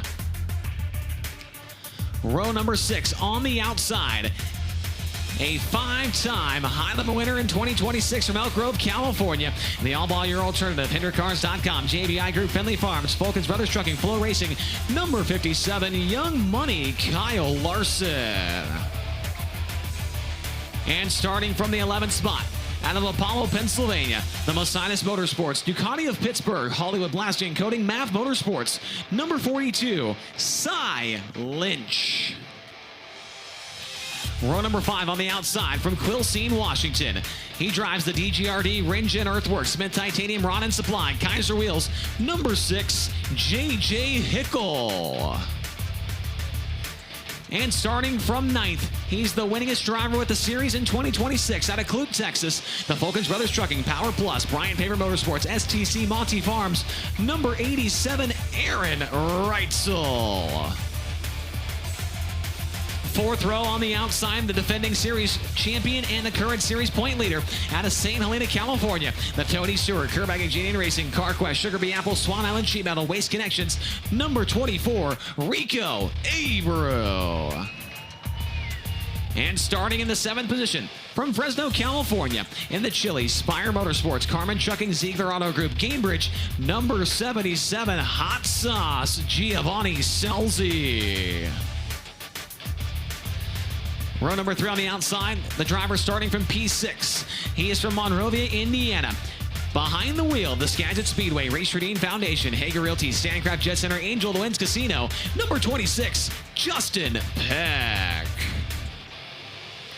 And starting fifth, he is the birthday boy tonight from Jacksonville, Oregon. The Chugo Superfoods, Pella, Avanti Windows and Doors, Big Spring Car Wash, Water Treatment by Design, Juniata Concrete, number 13 of Tanner Holmes. Second row outside, fourth starter from Lubbock, Texas. In the Horizon Whiskey, Nice Cretan Landis, PhilPools.com, High Performance Lubricants, RB Ranch, number 5, Brenham Crouch. And starting from third, from St. Mary's, New South Wales, Australia. In the Maxim Trucking, TK Concrete, Logan Contractor Supply, Rexco Equipment, Zip-Ons, number 55, the Madman, Kerry Madsen. And your front row for tonight's 30-lap main event looks like this on the outside of row 1 from Myerstown, Pennsylvania. The McGrewBid.com, Babs Paint, Livewire Customs, number 19, Brent Marks. And the pole sitter looks for his third win of the season out of Minden, Nevada in the JST Motorsports, Smith Titanium Factory Cane, Maximum Racing Oils, Mesquite Valley Transportation, number 88, it's Tanner Thorson. 24 cars. They'll go 30 laps around Shelby County Speedway. It is round number 8 of the Roto-Rooter Midweek Series and race number 22 of the full season. Cars beginning to make their way onto the racing surface. Tony Laporta, a lot of drivers at the front of the field here looking for either a really good run or trying to bounce back after having a tough stretch here. One guy that comes to mind that is looking for that first win, Brent Marks outside of row 2. Boy, has he been the podium master the last couple of weeks. Yeah, starting up front in this one is a good deal because, as you said, Brent Marks has shown lots of speed, not just at the end of the night, but at the start of it as well. That's how he's been put in such good position. Marks currently sits 8th in the championship standings, 224 points out of championship point leader Rico Abreu's top position. Brent Marks is 8th in championship standings. Abreu starts 8th in this 30-lap feature, just leaned in underneath the top wing of that CarQuest sponsored number 24 machine driven by Abreu, who just picked up his 3rd feature win with High Limit of the 2026 season at the FK Rod Ends Eagle Nationals. Asked Rico, what's the plan here? What do you hope to do at the start of this one? He said, you've got to race smart. I said, race smart. What does that entail? He goes, patience. And I think that's a term, Chase, we've heard pretty frequently over the last couple of nights. I think both Brent Marks and Tanner Thorson talked about that on the front straightaway at Dakota Speedway. These are 950 plus horsepower race cars. They're sliding and flying around these short bull ring dirt tracks, and they're going incredibly fast, racing inches from each other. But when you hear some of the best in the sport emphasize and use the word patience, I think that tells you just how hard competing at the top level of sprint car racing with High Limit really is. The guy over your left shoulder also looking for a little bit of a bounce back. Sure, he's got 2 wins this year, Tony, but he has not been in the top 5 but one time since the last time we were at Eagle Raceway back in April. Just his last couple of finishes, 15th on Tuesday, then 3rd, which was a good run, but before that, 9th, 6th, 23rd, 22nd, 16th, 15th, 13th, 10th, 7th, and then a 3rd and an 11th. So it's been a rocky run here the last couple of weeks for Tanner Thorson. I know he's won twice this year, but it feels like an eternity since Route 66, the last time he went to Victory Lane. Yeah, you can almost say it's a little bit of feast or famine for the driver who now lives in Broken Arrow, Oklahoma. And look at it right there, lined up with his good buddy, the number 87 of Aaron Reitzel. And I don't say that in jest. Aaron Reitzel and Tanner Thorson both talked about the incident at Lawrenceburg being disappointing because they are good friends. Those are 2 very intense, hard-nosed racers. Thorson's going to start this one up a little bit. Where does he start this race? He's on the pole position, and then he comes into tonight sitting well, 4th in the championship standings. Aaron Reitzel getting bumped down to 2nd after only his 4th DNF of the 2026 season when the right wheel came off of it back at Eagle 2 nights ago. So the 88 and the 87, they always put on a show. No doubt they're going to be trying to do the same here tonight on what has been a very racy Shelby County. I also want to mention Brenham Crouch here, Tony. He has not had a top 5 this year so far. Going to start outside of row number 2. Him and Heath Moyle, sure, they've had a couple of races where they've ran up front, had some speed, but they've had some issues where they maybe got into a wreck or had a part failure or something like that. This could be a great opportunity for Brenham Crouch to get that first top 5 and build towards something more with his new crew chief, Keith Moyle. You're not kidding. Starting 4th in this one. Remember, he went around during the pace laps, working the track in back at Gondik Law earlier in this stretch, but I think he was able to gain a lot of confidence and knowledge when he got out to a healthy lead in his heat race today, where he picked up the victory. Brenham Crouch, he'll be the first to tell you, he is still learning this winged 410 sprint car game, and at the level he's doing it at, all these eyes, so much speculation on him. I think he's doing a fine job, and yes, you did hit on that. He's got a new crew member over there, Heath Moyle, coming on board, bringing a lot of knowledge and experience as well to the CJB number 5. Cars getting fired up. It's time for the A-main event at the Iowa Lottery Shelby County Showdown.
Catching up to the HendrickCars.com pace truck located on the back straightaway with Tanner Thorson at the head of the field. Next to him, Brent Marks, who is just trying to get the monkey off of his back and get that first win of the year after being on the podium a lot the last couple of weeks.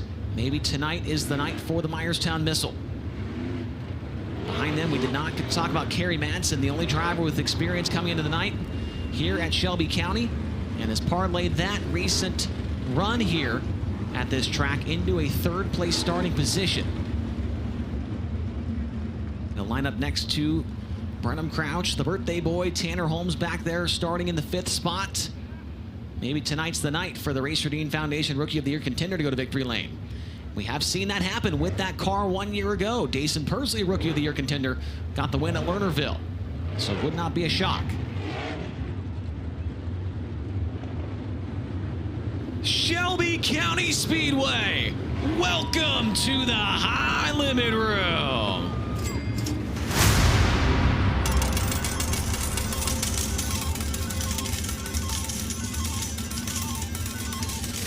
We've got 24 high rollers, but only one is hitting the ultimate jackpot here tonight. It's time to double down. It's time to raise the stakes. And it is time to go all in with Interstate Batteries High Limit Racing.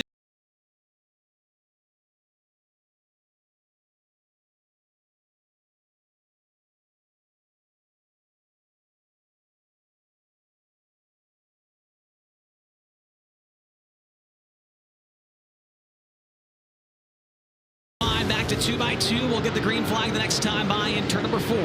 You've got Tanner Thorson, Brent Marks on row number 1, Kerry Madsen and Brenham Crouch in row 2, Tanner Holmes and Justin Peck in row 3. 4th row is going to be Giovanni Selzy and Rico Abreu. Row 5, Aaron Reitzel and JJ Hickle. Cy Lynch and Kyle Larson in row 6. Row 7, Danny Sams and Tyler Courtney. Coming to the green this time.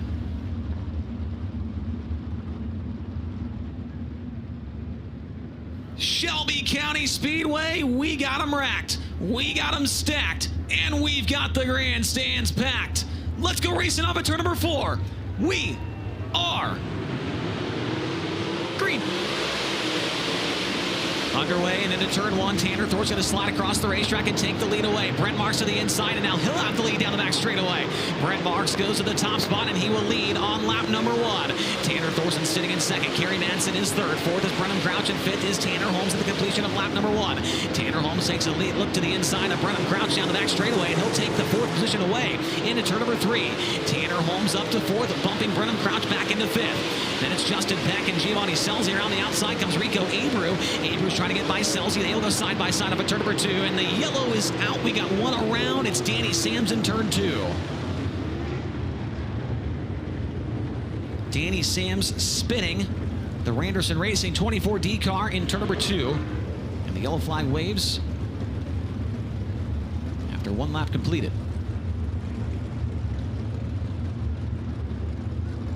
Look at the replay from the drone shot.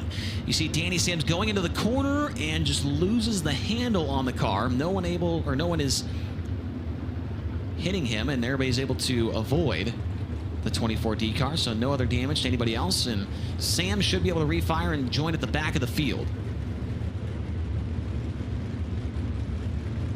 So Brent Marks has the lead. Tanner Thorson sitting in second. Kerry Madsen third. Tanner Holmes fourth, and Brenham Crouch in fifth. Behind them, you see Justin Peck in sixth. Seventh is going to be Giovanni Selzy. Eighth, Rico Abreu. Ninth is Aaron Reitzel, and 10th is Kyle Larson. Chasm Safety Products choose cone on the front straightaway. Drivers must go either inside or outside of that choose cone, and that is where they will choose to start on this next restart in the UNOH starting zone. So Brent Marks goes to the top. That's going to put Tanner Thorson down low. See pretty status quo throughout the field there. Most guys just going bottom top in order. The Chasm Safety Products choose cone makes his way back into the infield. And we will wait one more lap before we head back to green flag action. Brent Marks, through 21 races, that first lap he just led of this feature, the 7th lap he's led this year. So he's not spent a ton of time at the front of the field when it comes to leading races. But as we've noted several times, the last 6 events he's been in the top, on the podium, 5 of them. Just not leading very often. Green flag comes back out, we're underway. Great restart that time for Tanner Thorson. Going to throw a slider at Brent Marks, potentially into turn 1 up the racetrack. Around the outside comes Marks, and he'll maintain that race lead down the backstretch. Tanner Holmes around the outside. Holmes goes into third. Tanner Holmes to third by Kerry Madsen, and Justin Peck is coming with him. Peck goes to fourth. Kerry Madsen bumped back to fifth. And Rico Abreu's trying to go 3 wide through the middle with Giovanni Selzy and Brenham Crouch. They're going to sort it out down the back straightaway. Crouch is going to go right in front of Giovanni Selzy into turns 3 and 4. Rico Abreu around the outside, trying to take away the 6th position across the start-finish line. Not able to get by the 77. Now he does, and now he gets by Crouch as well. Rico by 2 cars in one fell swoop. Up front, Tanner Thorson battling for the race lead with Brent Marks. Marks off the top, and Tanner Thorson down low, and Tanner Holmes is trying to catch up to both of them as they approach the back of the field. Brent Marks is nice and cozy up on the top of the racetrack. Tanner Thorson floating his car right through the middle, and Rico Abreu is on the charge towards the foot of the field. Abreu now in the back pocket of Justin Peck as they roll through turns 1 and 2. Tanner Thorson just trying to maintain the pace of the 19 of Brent Marks. By the time they get to the lap traffic, that'll hold up the Myerstown missile, and Thorson could potentially pounce then. Tanner Holmes has caught up to Tanner Thorson very quickly. The birthday boy might have a chance to win his first ever National Touring Sprint Car race here tonight. Tanner Holmes goes down low, pulls up next to Thorson. Thorson certainly saw the nose on the Boot Motorsports car that time by turn number 4.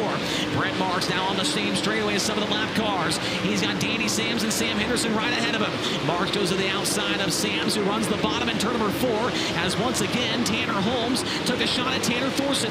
Thorson goes down low on 19 of Marks. Here's a big run on a Tanner Holmes down the back straightaway. Tanner Holmes goes to the top. Tanner Thorson around the bottom. Who's going to have second off of turn 4? Tanner Holmes goes to the second spot across the line. Tanner Holmes down to second. He'll have that position in turn number 2.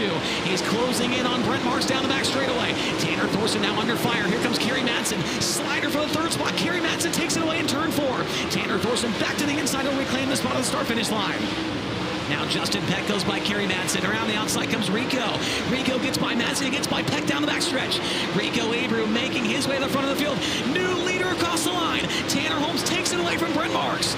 Tanner Holmes Holmes to the race lead with 12 laps down and 18 to go. He's now working his way through some of the slower cars to the outside of Kobe Workmeister and on the back bumper of Gage Polkerbeck. But Brent Marks, Tanner Thorson, and Rico Abreu are not too far behind. Holmes going to slide in front of the G5 of Gage Polkerbeck. Will make his way by the 31 of Workmeister as well. 2 lap cars between your race leader and the 19 of Brent Marks. Now Marlo, Reitzel, or make that Thorson and Abreu got together. Thorson's around, Abreu keeps on going. Oh, Abreu's broken. Rico's front end is broken. Abreu's car, I believe it's a right front tire down, but it has to be worse than that. That car is not steering correctly. Rico Abreu may have to take a trip. He's certainly going to have to take a trip to the work area here. He stays on the track. Abreu bypassing the track exit on the backstretch as he and Tanner Thorson got together racing for, I believe, the 3rd position as they go into 3 and 4 here. Watch what happens to Thorson. He kind of gets tripped up a little bit there and kind of slows down just enough to where Rico maybe not expecting that.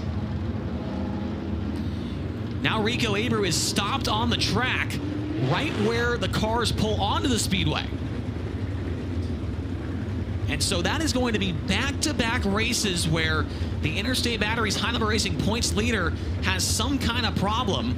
We saw it on Tuesday at Eagle with Aaron Reitzel. He broke a rear end, ended up finishing dead last in that race. And now here's Rico, who came in with a 39-point lead and is now getting backed into the work area. You see a flat right front tire for sure. Was not quite able to see if there was any other damage there. But you see Brady Forbrook back there, Todd Devnich, Zach Middlebrooks, the Tony Stewart Racing team going to work. Tanner Thorson back there as well. He has a flat left rear tire.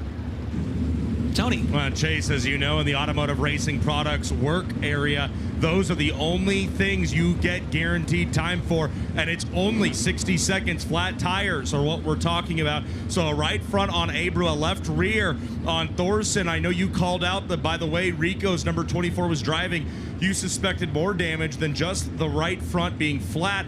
That's all they're paying attention to on Thorson's car is a new left rear tire. They've got that car jacked up. The new left rear is already on. We will see what they do to that car once they get that left rear replaced. But the field is hitting the Chasm Safety Products choose cone here. And once this field is given 1 to go, neither Abreu nor Thorson will be permitted to re-enter. I don't think they've been given the 1 to go. They should see it this time. Chasm Safety Products choose cone goes back to the infield. And wow, if this is how this ends up being, these two can't get back onto the racetrack. Abreu is going to finish either 22nd or 23rd. We now see Thorson rolling forward, Tony. Yeah, and remember, they have until 1 full lap is completed at green flag condition. So if we restart and a lap does not get completed for a wreck or something else bringing out a yellow or red, then anybody who's still in the automotive racing products work area can continue to work. That's not going to be an issue for Thorson, it doesn't look like. As you can see, there is a lot more being replaced on that front end of the Tony Stewart Racing machine of Rico Abreu. Yeah, you see some suspension damage there. They're replacing arms and some other things. Hard to tell from our drone shot here, but yeah, you can tell that they are not even close to being ready. Thorson going to join the tail end of the field here. A lot of hands in there trying to get whatever's broken on Rico's car back together. And the lights are out. We're going green, Tony. So Rico Abreu, the championship points leader, trapped in the work area. He will more than likely finish 23rd in this main event. We go back to green.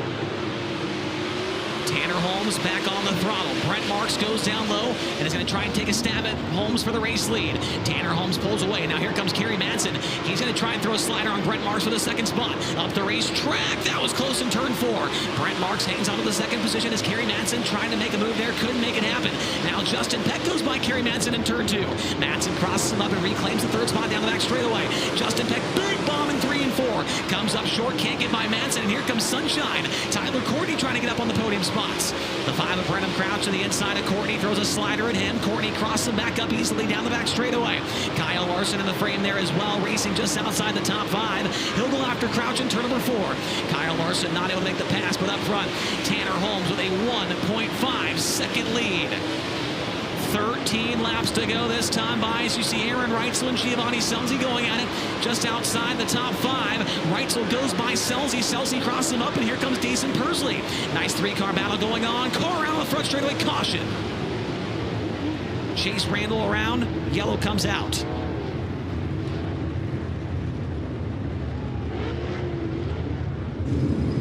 And Chase, I'm not sure if we can get a shot of it. The top camera is shooting the outside of the track, and you cannot see the inside over here of Chase Randall's machine, as he's got a right front collapse on that race car. So they're going to definitely take that to the ARP work area, but it is completely knocked off the front corner of that Smith Titanium Bush's Chicken number 9. Didn't exactly see what caused that at the start, but Randall was fighting that, sliding all the way across the front straightaway, and all that side force looks like it just ripped the right front completely off the corner of that race car. Chase Randall was running 14th at the time of this incident. Here's a shot from the speed camera on the front straightaway. Randall, don't see him quite yet. Oh, there he is. Racing there with Hank Davis and J.J. Hickle. And the front end being lifted off the ground for Chase Randall now. And unfortunately, we are past the halfway point in this race, so even if he had a flat tire, he's not going to get any guaranteed time to fix it. Rico Abreu, his car is still over in that ARP work area, but he is now 5 laps down and scored in the 23rd position. Chasm Safety Products Choose Cone out on the front stretch. We'll see where Tanner Holmes chooses. He was on the top the last time. And Tony, it's safe to say this would be one hell of a birthday present for Tanner Holmes. Absolutely. His sister Carly made a post on social media today talking about getting him a birthday present in the form of a National Touring Sprint Car Series win. That is looking very, very likely. But as we see night after night with Interstate Batteries High Limit Racing, you never know who's going to get the checkered flag until it has been waved, and they're in Whiskey Myers victory lane. This series is so unpredictable, Chase. It's nights like this that show you just how much fun life on the road with High Limit is. That is, unless you're a competitor. Right now, it's probably pretty stressful. Tonight, the 230th career 410 sprint car start for Tanner Holmes. And Rico is going to rejoin the field. So Rico Abreu, 5 laps down, going to come back out. And he could potentially pass both J.J. Hickle and, or not J.J. Hickle, excuse me, he could pass the 9 of Chase Randall unless some other cars fall out as well. Back on the hammer, we're back to green. Just past the halfway signal here in this race at the Shelby County Speedway. Tanner Holmes going to get away from Brent Marks big time down the backstretch as Marks slipped the racetrack, and him and Kerry Manson nearly collided. Here's a big move out of Justin Peck. Peck goes by the 7BC and Tyler Courtney. Justin Peck goes to 4th, Tyler Courtney to 5th, and here comes Kyle Larson as well. Larson goes down low, gets by 2 cars in 1 corner. Kyle Larson from 6th to 4th down the back straightaway. Kyle Larson now going to get slid back by Justin Peck, who comes up short, and around the outside comes Larson. Larson's up to 4th and now trying to catch up to the 55 and Kerry Manson. Caution is on. We got one upside down. Casey Kane, red flag, all stop.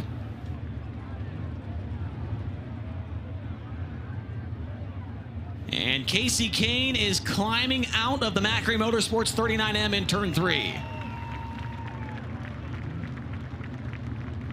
Casey Kane running in the 15th position at the time of this crash. And we will see if we have a Compcam's replay available to see what exactly happened to him. He was racing around Brian Brown and Tanner Thorson. We have the drone shot for you coming up. Take a look at the top right of your screen. Casey Kane, middle of the pack. Ooh, he got together with Cy Lynch. Things got very tight down there. And it looked like Kane may have hopped a wheel. And you see Casey walking around, helmets off. Boy, this will be the worst finish for that team. Since they've been together, Casey and the 39M, they've been just spectacular together. And this is going to be the first DNF that they've had. We'll have to put it back together as Casey will be in attendance this weekend with the World of Outlaws at the Knoxville Raceway. But up front, Tanner Holmes is doing exactly what he needs to do here tonight. He is not making a mistake. Tanner Holmes' best ever high limit finish He's done it twice. Third place at Lucas Oil Speedway and third place at Douglas County 2 years ago. Let's go downstairs. Tony Laporta has Casey Kane. Casey, up and out of the 39M. First of all, are you okay? Yeah, I'm all right.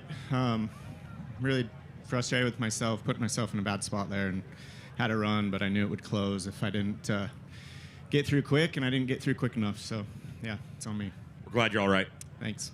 Casey Kane filling in, remember, for Anthony Macri in that 39M here, and they've had a really good string of races lately, Chase, so interesting to hear Casey with his recap of that incident. Of course, I want to clear up that I incorrectly stated the green flag lap back rule with Rico Abreu not being able to rejoin. That was incorrect, so obviously with him coming back out, just want to make a little bit of a revision there and clean that up. So obviously Abreu able to rejoin under the High Limit Racing rulebook. I'm obviously referencing an incorrect rule, so I apologize for that. We forgive you, Tony, but as I was talking about right before that interview with Casey Kane, 2 years ago, Tanner Holmes, third place at his home track, Douglas County Speedway in Roseburg, Oregon. And then earlier this year, he ran third again at the Lucas Oil Speedway in Wheeling, Missouri. And that is actually a tie with his other best finish. That came against the World of Outlaws. That was a long time ago. That came back in 2023 at the Jackson Motorplex in Minnesota. And so Tanner Holmes has never been better than third when it comes to national touring competition. Tonight, that could change. And I mentioned it, I think it was before the race even started. Maybe it was under one of the first yellows that Buick Motorsports last year took a High Limit Racing Rookie of the Year contender to victory lane for their first ever national win. That was with Dason Persley at Lernerville Speedway in Western Pennsylvania. So this would not be anything new for Tom Buick and Sean Strasbaugh, the crew chief of the car. It'd be a massive win for Tanner Holmes if he could pull it off. Pretty cool to hear the round of applause from fans above the track entrance here, that catwalk that stretches over the track entrance out of turn 4 as Casey Kane makes the long walk back to his pit area. Lots of people excited to see Kane here racing at Shelby County and happy that he's up and out of that race car. Yeah, definitely good to see Casey was all right there. He's taken some hard rides in his career when it comes to sprint car racing. And they'll get that car up off the ground and taken back to the Macri Motorsports trailer. Here's a look at the top 10. When we go back to green, Brent Marks is in second. Kerry Madsen third. Kyle Larson, how about that move to get by 2 cars in 1 corner there? Got by Justin Peck, who's now in 5th, and Tyler Courtney in 6th. Aaron Reitzel 7th. Brenham Crouch 8th. Dason Persley 9th. And Giovanni Selzy will restart in the 10th position. Hank Davis is on the charge right now. 19th to 11th so far for the 17 GP, the other Rookie of the Year contender. Danny Sams, he brought out that first caution. He's back up to 12th.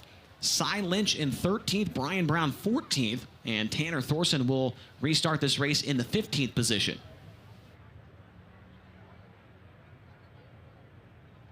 There's a look at Kyle Larson, who started this race in 12th. He's +8, and he's still got some time. There are 19 laps completed in this main event. We'll see. I think this choose cone could be a big moment in this race coming up. As we are still more than 10 laps remaining in this race, that means the choose cone will come back out unless I am mistaken.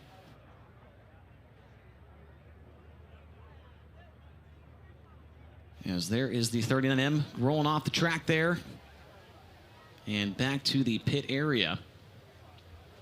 Solid run so far in this one from Kerry Madsen as well. Sitting in that 3rd spot for Vermeer Motorsports. They've kind of been in a similar situation to that of Tanner Thorson. They won a race back at Lucas Oil. They were really fast to start the year, in the dash almost every night, a lot of top 10s. And then they won at Lucas Oil, and it kind of seemed like things slowed down a little bit for them. Some bad luck, couple wrecks here and there. But right now, the Madman is sitting in the 3rd position.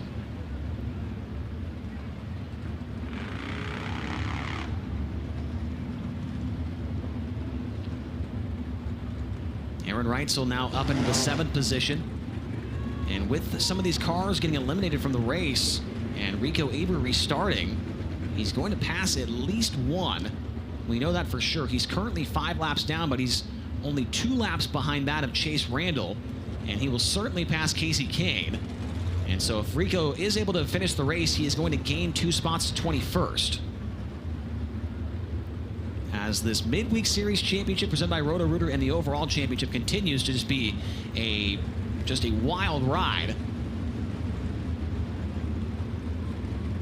And After this race here, it's going to take about a 2-week hiatus before getting back underway in Big Sky, Montana on July 26th and 27th. Excuse me, June 26th and 27th.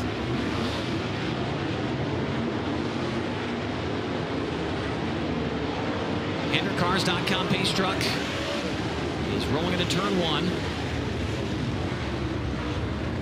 As everybody else trying to find their proper starting spots. Highland Racing officials up in the tower making sure that they're getting to those proper spots.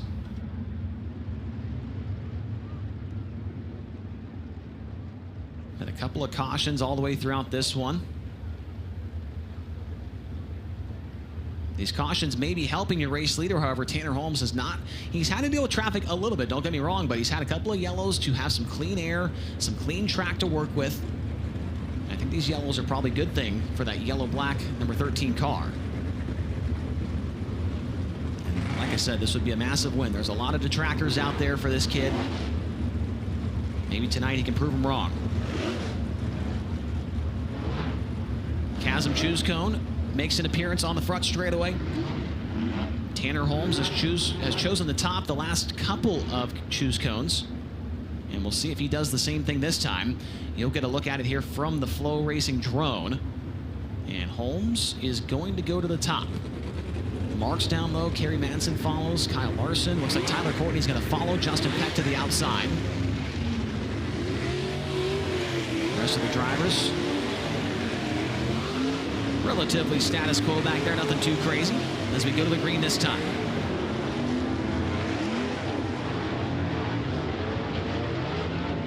My apologies, we will not go green as it took the field a little bit too long to get past the Chasm Choose Cone. We could not get our official off the track in time to pick up the cone before we went back to green, so we'll go this time by.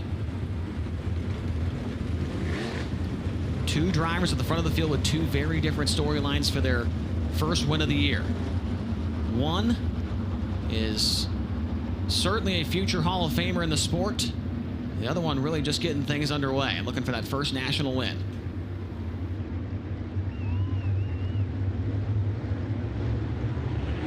Green flag back in the air. Holmes has the cushion wired on the restart. Brent Marks going to go down low, slides it up the racetrack, gets to the cushion. Behind him, Kerry Manson and Kyle Larson get very close. I don't know how they did not crash off at turn number 2 as Kerry Manson drove around the outside, but we're going to have a yellow. Justin Peck's off the pace down the backstretch. Justin Peck, I believe, has a flat right rear tire. He had gotten to the wall in the second corner, and he was running in the 5th spot. Here's a look at the replay. Peck on the outside of row 3 for the start. Look, he got the wall right there, and that was where things went sideways for him. Peck got the front straightaway wall on the restart, and the car was broken. You see him be off the pace here as many cars trying to make their way by. And there is Peck. Probably some, it looked like the shock was not connected there. And maybe some other suspension damage on the Rudine Racing 26. Excuse me, the shock is connected, it looks like, on the right rear. So it could be some other kind of problem for Peck. But as you said earlier, Chase, once past the halfway point in a high limit racing feature, no guaranteed time in the work area, and they're hitting the Chasm Safety Choose Cone now. And we've seen it pretty much every time so far on this feature. They'll split, they'll come around, then they'll see 1 to go. So Peck and that Rudine Racing number 26 crew must work feverishly if they hope to get back out on track. We'll see if they can do it. Oh, the Choose Cone just got destroyed. John Carney just destroyed the Chasm Choose Cone. You hate to see it. Sometimes that happens. Unfortunately, I think we've got the sign still down. Trent's got it. Trent Hetzer, Cody Hewson, Jake Ingram. They work so hard out here, and they keep the track safe even when crazy things like that happen. Well, John Carney might have to pay for that one as he just murdered the Choose Cone. Gonna have to get a new one during our 2-week break as we are set to come back to green this time by.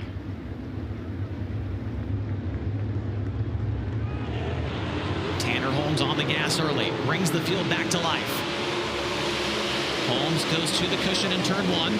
Brent Marks slides from the bottom to the top, right in front of Kerry Madsen. Madsen looks to the inside, not able to do anything there with the number 19 car. And here is a slider from the 7BC of Tyler Courtney. Sunshine goes by the 57 of Kyle Larson, racing for the 4th position. Now, Sunshine hit the wall in the front straightaway as he's trying to fend off the 57 car, and he'll go around the outside and have that 4th spot secured. Behind Kyle Larson and Tyler Courtney, it's Aaron Reitzel and Brenham Crouch as Sunshine drives around the outside of an attempted slider from Kyle Larson. Aaron Reitzel makes his way by the number 5 of Brenham Crouch with Aaron Reitzel to the P6 position. Up front, Tanner Holmes, this time by 8 laps to go. The problem for him, all of the lap cars are in his preferred line, and Brent Marks is not too far behind. The top 2 separating themselves a little bit from the 55 of Kerry Madsen. Tanner Holmes a little tight through the center, turns 3 and 4. 7 laps to go for your race leader, the 13 of Tanner Holmes. Take a look at the lap times. The last time by, Brent Marks took 2/10 out of the race lead. For Tanner Holmes, he works to the back of the field, trying to get to the outside of the 31 of Kobe Workmeister. Now to the outside of Gage Polkerbeck into turn 1. Brent Marks took another 10th out of the race lead for Tanner Holmes. Now he's getting this to some of the cars that are on the top side of the racetrack. Gonna have to change up the game plan here if he wants to hang on for his first ever Interstate Batteries Highland Racing win. 5 laps to go, that time by for your race leader. Tanner Holmes now on the back bumper of John Carney. Where does he go here? Looks to the inside of the slower car. Puts him to the wayside. Nice move there from the Booth Motorsports machine. Gets over the cushion. Here comes the 19 of Brent Marks down the front straightaway. Now Marks gets stuck behind the 11 of Carney. Holmes gets by the 25 of Jai Corbett. 2 cars between first and second down the back straightaway. This time by, they're going to see 3 laps to go at the Shelby County Showdown. 3 to go for Holmes. He's got some time to breathe here. The next car about 10 car lengths ahead is Hank Davis. Kerry Madsen still in 3rd. 4th is Tyler Courtney, and 5th is Kyle Larson. This time by, the 2 to go signal is in the air for Tanner Holmes. Little bit of rubber now through the middle of the racetrack in 1 and 2. Holmes has found it, and now he makes his way down the back straightaway. Tanner Holmes nice and slow through the middle now, graces the cushion off of turn number 4. He's got 1 lap to go. Tanner Holmes right through the middle of the racetrack through 1 and 2, and down the back straightaway. It is going to be a first career win on his birthday. Tanner Holmes wins the Shelby County Showdown. Brent Marks in 2nd, 3rd goes to Tyler Courtney, 4th Kerry Madsen, and 5th goes to Kyle Larson.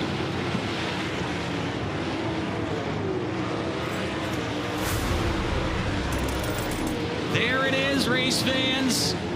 For the first time in his career, he is a National Touring Sprint Car winner. It's Tanner Holmes.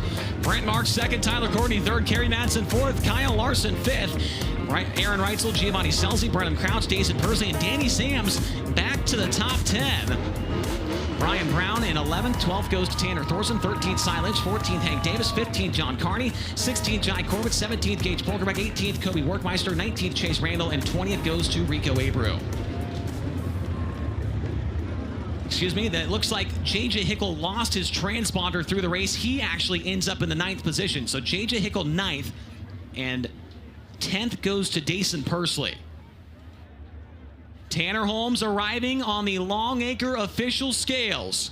Needs to meet the minimum weight requirement of 1,425 pounds with the driver in the car. If he does that, then he is a winner. With Interstate Batteries Highland Racing for the first time ever, it is official, race fans. He is a winner tonight on his birthday. Tanner Holmes headed to Whiskey Myers Victory Lane. He's not even going to take the helmet off, ladies and gentlemen. He's got the Sunoco Racefuels checkered flag. It is a birthday that he will never forget. As he climbs up top, he's a winner tonight. All the way up top, Tanner Holmes.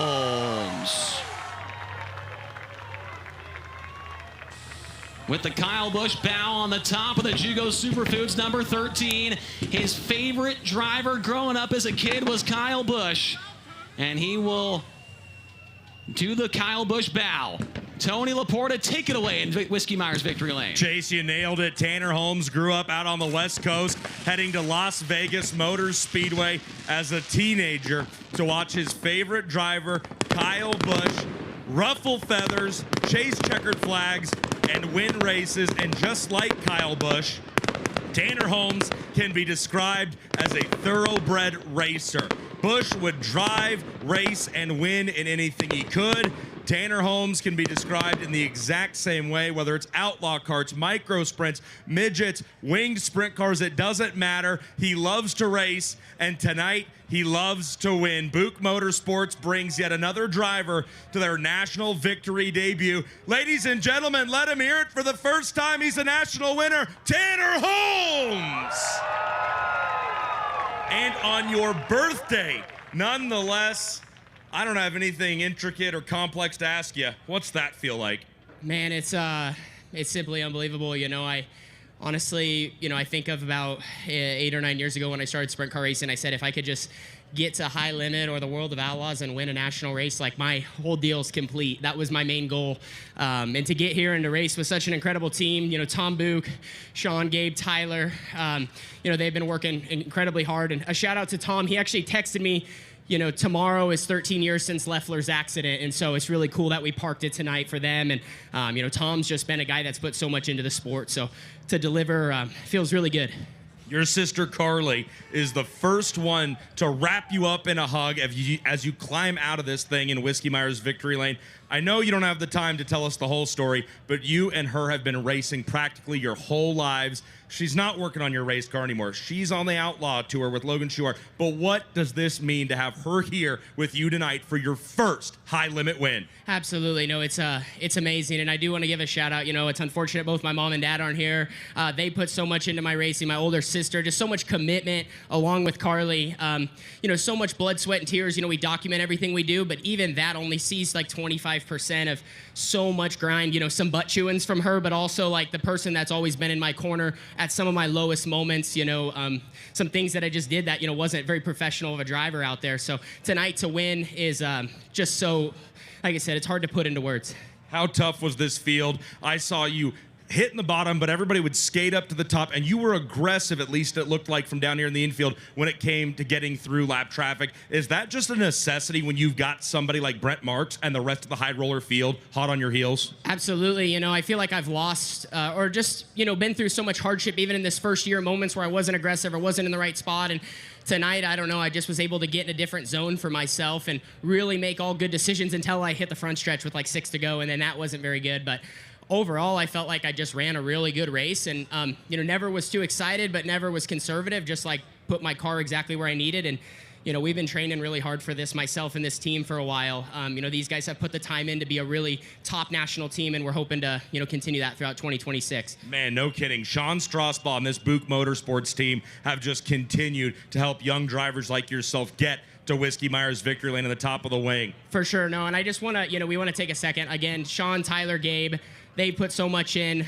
Again, Tom Buick, Buick Motorsports. Want to thank Jugo Superfoods, Big Spring Car Wash, Water Treatment by Design, Avanti and Jerry Petty, Pella and Windows and Doors, DMI, High Performance Lubricants, Juniata Concrete, JFE Group, Sisters Meats and Smokehouse. I have to peek up here to make sure I'm not missing anyone. But, we have so many great partners that help us, Speed Toys, a lot of great people that just, really help us make it happen. So without them, we wouldn't be here. Absolutely. So we've got a little bit of angel donor money to hand out. I also want to get you your Chasm Safety Products win sticker. That's for you. Congratulations on your first High Limit win. With that comes a very cool honor. $1,500 from the High Limit Racing Angel Donor, as well as $250 from David Barnes out of Columbia City, Indiana, and another $250 from an anonymous donor. That is $2,000 by my math that gets to go to any charity of your choice. So Tanner Holmes, with your first ever High Limit Racing win, where's all that money going? Yeah, and I'll throw in another $500 to make it $2,500. It means a lot to me back home that my local community, Jackson County and Southern Oregon's taken care of. So I want to send that to our local CASA back home, which basically is, basically funding for court-appointed officials to look over, kids in the foster system or don't have good situations and get them on the right track and get them opportunities like we all deserve. So that's going to go back home to our local county and help kids. That's getting a lot of applause from the crowd here at Shelby County. Tanner Holmes, you're going to have a lot more to say and a lot more content to put out here tonight. Brother, you made it. You're a winner with High Limit. Thanks, guys. You guys have a great night. Thanks for coming, and we'll be here till the last person leaves. That's your winner for the first time in his career, Tanner Holmes. He gets a congratulations from Tyler Courtney, and the YouTube content will be a-flowing tonight. Tanner Holmes wins on his birthday. Let's go upstairs to Chase Rodman for tonight's contingencies. He is also the Ray Sherdine Foundation Rookie of the Race with that victory. When it comes to the Jace Golf Cart's fastest lap of the race, that went to Brent Marks on lap number 3, turning in a 12.017 second lap time. And the hard charger presented by Rod and Supply went to Tyler Courtney, 14th to 3rd for Sunshine in that 30-lap main event. Those are your contingency award winners. Let's go downstairs to another second place finish for Brent Marks. What is it? 6 stops on the front stretch in the last 7 races. Sans Eagle, you have been very, very successful here with Interstate Batteries High Limit Racing. But of course, you want to be standing on top of the top wing. Is it a case of you missing something? Is it a case of the guy in front of you having something else? What are you missing right now? I mean, I don't know. I feel like we're really good. We were better to start the race today than we have been. We seem to be off a little bit at the start and then come on at the end. But tonight we were better at the start and just kind of plateaued off there towards the end. But I mean, ultimately, they had a great car, but I think I lost that in lap traffic there. I just couldn't tell if the G5 was spinning out in front of me a couple times or what. And so I was just checking up just to kind of let that settle through and just allowed Tanner to get by me there. So, we were trying to save some tires. Track was pretty hard on tires tonight, and hell of a racetrack, though. I mean, that was a lot of fun. Just great to come to these new tracks, and it turns out to be a great sprint car race. So it's just awesome to be at new facilities. But I just got out front, was just trying to not tear my tire off the thing, because it's a long 30 laps, and I just wanted to be there at the end, and just weren't. So. We'll keep plugging away and keep working on our car and just trying to get better. I mean, we're right there. We're really good. We were solid all night long tonight. So making all the right strides, and we'll get us a win here soon. Well, just like all of our fans, you sound like you enjoy High Limit, taking the sport to new venues. Good news, we're going to do it again in just under 2 weeks up at Big Sky Speedway. Hope to see you on the front stretch there. Yeah, of course. I love that part of just getting to new areas, and just it's just great for the series, for the sport to just venture out a little bit past the norm. So just want to thank High Limit for giving us that opportunity. All our partners on our car for giving me this opportunity to even stand up here. McGrewbid.com, Babs Paints, Livewire Customs, Fredericksburg Eagle Hotel. Everybody that's involved in this car, I'm just very appreciative of them to get this 19 up and down the road. I love it. Brent Mark comes home with his 6th podium finish in 7 races. Tyler Courtney went 14th to 3rd. That is a busy night of work. That's a lot of cars to pass, brother. Were you just fueled up by NOS energy drink out there? Yeah, I just made up for all the cars I didn't pass on Tuesday. So, our NOS energy drink, LH Custom Trailers, Spire Motorsports car was, just really good all night. I felt like I made one little mistake there in qualifying on the second lap and probably cost us the front row of a heat. And, just kind of 1-to-1 there in the heats, and, ran 3rd and put us starting 14th. And, man, when you're back there in the beehive, it's crazy. And especially I got Kyle Larson right in front of me. I think Eric Reitzel was right next to him. 2 of the best guys in the country. So you're trying to strategize to get ahead of them before you got to race them later in the race. And I got ahead of them and still had to race them at the end of the race. So, but just a great rebound for us. It's obviously been a difficult stretch here. We show glimpses, then we go back to just kind of being a fish out of water. Then we show up and show glimpses again. So hopefully we can take this 3rd and turn it into a little momentum. And we're going to Knoxville this weekend, and a place we've kind of been a little off at this year too. But I feel like we've got a lot of things to try and go and try and be better there for August. Well, we can't wait to see how that weekend goes. Good luck at Knoxville, and we'll see you in Montana in just under 2 weeks. Yeah, and thank you everyone for coming out. I know there's not a lot of people left in the stands, but I think people watching at home on Flow and Amazon, I think they got to see a really badass show here in Harlan, and I think this with the crowd we had tonight, hopefully it'll be a staple for the schedule the rest of High Limit's history. This is a bit of a home game for you. How far till you get back home tonight? I think it's 2 hours and 20 minutes, so not too far. Congratulations, 9.5 for me back to Brownsburg. Drive safe. Thank you. That's Tyler Courtney going 14th to 3rd here tonight. He'd like 2nd. He says, I wish, as he makes his way over to Whiskey Myers Victory Lane to celebrate with Brent Marks after another podium result. And, of course, the first-time winner with Interstate Batteries High Limit Racing. Tanner Holmes, Chase, I love how Brent Marks put it. High Limit continues to venture out and not just do the norm. We take the sport to new tracks, new markets, and have new races with new partners like Iowa Lottery, who came on for Davenport, and here at the showdown at Shelby County. And you can see it. Drivers are having a good time. Fans are having an even better one. A great night to cap off High Limit Racing's Death March, as I've been calling it these last couple of weeks. We are done, but not for long. Big Sky Speedway in Billings, Montana. Chase, bring your fly rod. We will do some fishing. Oh, I will bring that fly rod and all my bait and tackle and all the things that you need to go fishing. Here's a look at the race recap in this one. Tanner Thorson would jump out early, but it would be Brent Marks who would lead the first about 11 laps of this main event. A couple of stoppages throughout the race would bunch the field back up. Marks was up to the challenge of Thorson, and then Rico would get going here midway through the race. He was well on his way to a top 5, getting by 2 cars in one corner there.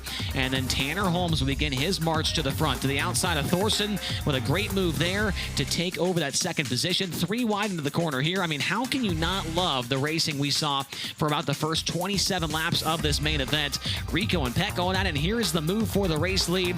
Tanner Holmes, very strong on the outside, would take it away from Brent Marks, and after that, he would never look back, leading all 19 laps of the main event. Then this huge moment in the race, as Rico Abreu and Tanner Thorson would get together, that would send Rico to the pit area 5 laps down. He'd come back out. Kyle Larson, big move here to get by 2 cars in one corner, and he would end up inside the top 5.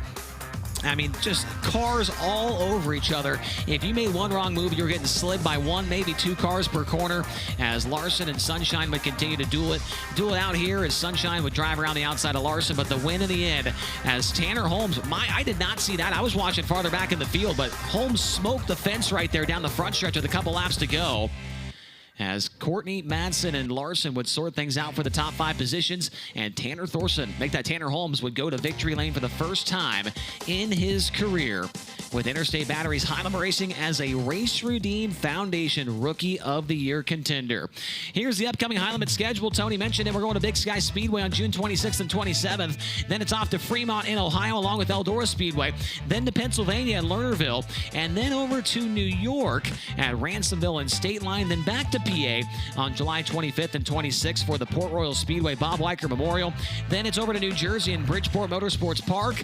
And then it's the West Coast Swing after Knoxville Nationals, Santa Maria on August 20th, and Tulsa's Thunderbolt Raceway on August 21st. Just a couple of the races that are coming up. You can get tickets to those right now. You could be the Durst Dice Rolling fan if you scan that QR code and buy your tickets online. After seeing a race like that, after seeing a first-time winner like that, why the heck would you not want to be at one of the races here? And I mean, come on, guys. We got a lot of good racing coming up. We got a lot of good tracks coming up. Some big races. We hope to see you here at the race. Whichever one it is, let us know if you do come. Talk to me or Tony. Let us know this is your first time coming or whatever it is. We love hearing those stories. Here's what's upcoming on FloRacing. Indiana Midget Week continues on tomorrow at Bloomington Speedway. And then we go to the fastest 5 days in motorsports. They continue on tomorrow night at the Douglas County Dirt Track. IRA's in action tomorrow as well at Outagamie Speedway. Ohio Speedway kicks off on June 12th. I might be going to that one at Attica Raceway Park. And then it's the Clash at the Creek at 141 on June 12th and 13th. 141, pretty good track there we went to last year with High Limit Racing as well. Well, according to my list, we've checked everything off on the boxes, and so we have wrapped up our coverage here with Interstate Batteries High Limit Racing. The Iowa Lottery Shelby County Showdown is in the books, and boy, was it a banger here tonight. We want to send our congratulations out to Tanner Holmes, our congratulations out to Tom Book, and the crew chief of that 13 car being Sean Strasbaugh. Those guys have worked hard all year, and they certainly deserve that victory. And boy, that was a fun one to watch for the young driver out of Jacksonville, Oregon. Hopefully you fans here enjoyed it as well as the fans watching at home on FloRacing. We're going to take 2 weeks off, but we'll be back before you know it. For Tony Laporta, my name is Chase Rodman. Stay safe out there, and we'll see you at the next one.